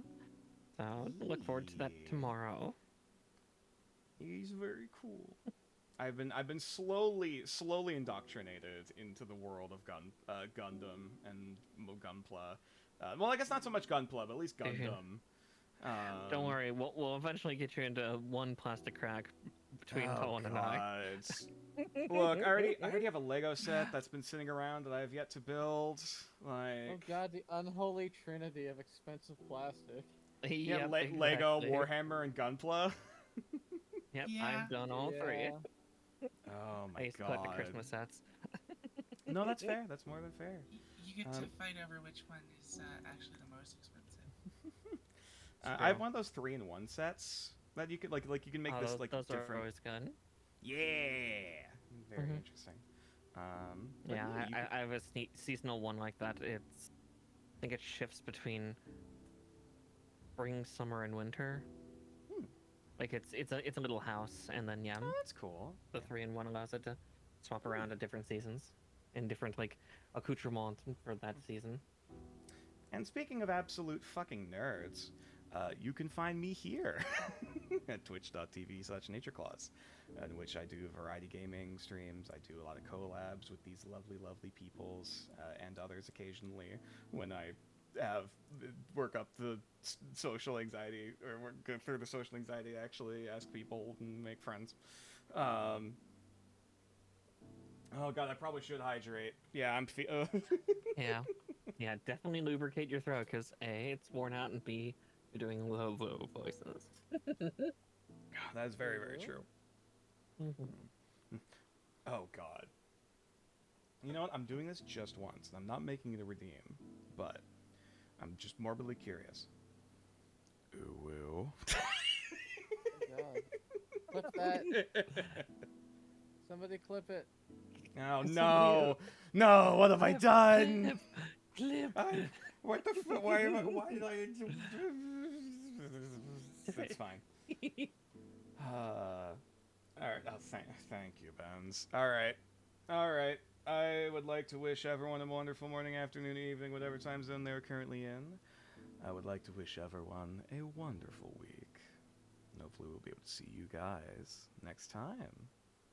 All right, who we raiding? Let's see who is available currently. I don't know if I've actually said this while you're on here, Mara. I don't know if it says something that my autocomplete for Twitch instead of just being regular Twitch.tv, it's Twitch.tv/MissMaracar. Wow, why are you loitering in my channel so much? It's almost like I'm your mod or something. Yeah, something like that, I guess. My default's the nature. That's fair. Ooh, we got Loa Rehope currently playing some Valheim. That's a solid pick. Celeste Altaloon playing some Elden Ring. Volosaurus is doing some artwork, actually. Ooh. Oh, he's doing a bunch of doodle redeems for people who did channel point stuff. Oh. No, that's cute. Oh my god, that is an adorable Plague Doctor. We're sending people there. We're sending people to go to the great amazing. We'll send them to the Hollywood Theater. We'll get people tickets. All right. Make sure I actually spell this right. What's our raid message gonna be? Something. My brain immediately thought just turtle cult raid of some variety. Yeah. Nothing wrong with that. Turtle cult or cult turtle raid. And then the happy turtle emote, which is adorable and awesome and amazing, and was made by the wonderful, lovely Jim Zhang for fucking free. He just made these for free and gave them to me because he was like, "Hey, you don't have emotes. I want to make emotes. Here you go." And I'm like, "Fleeting snapping turtle. Oh, that's good. That's a good one." Whichever you prefer to go for, but yes. I'd like to wish everyone to please stay positive, stay curious, stay in drugs, don't do school, eat your teeth, and go sacrifice your friends to be cocoons for the powers beyond. Have fun, everyone. Not everyone. Take care. Bye.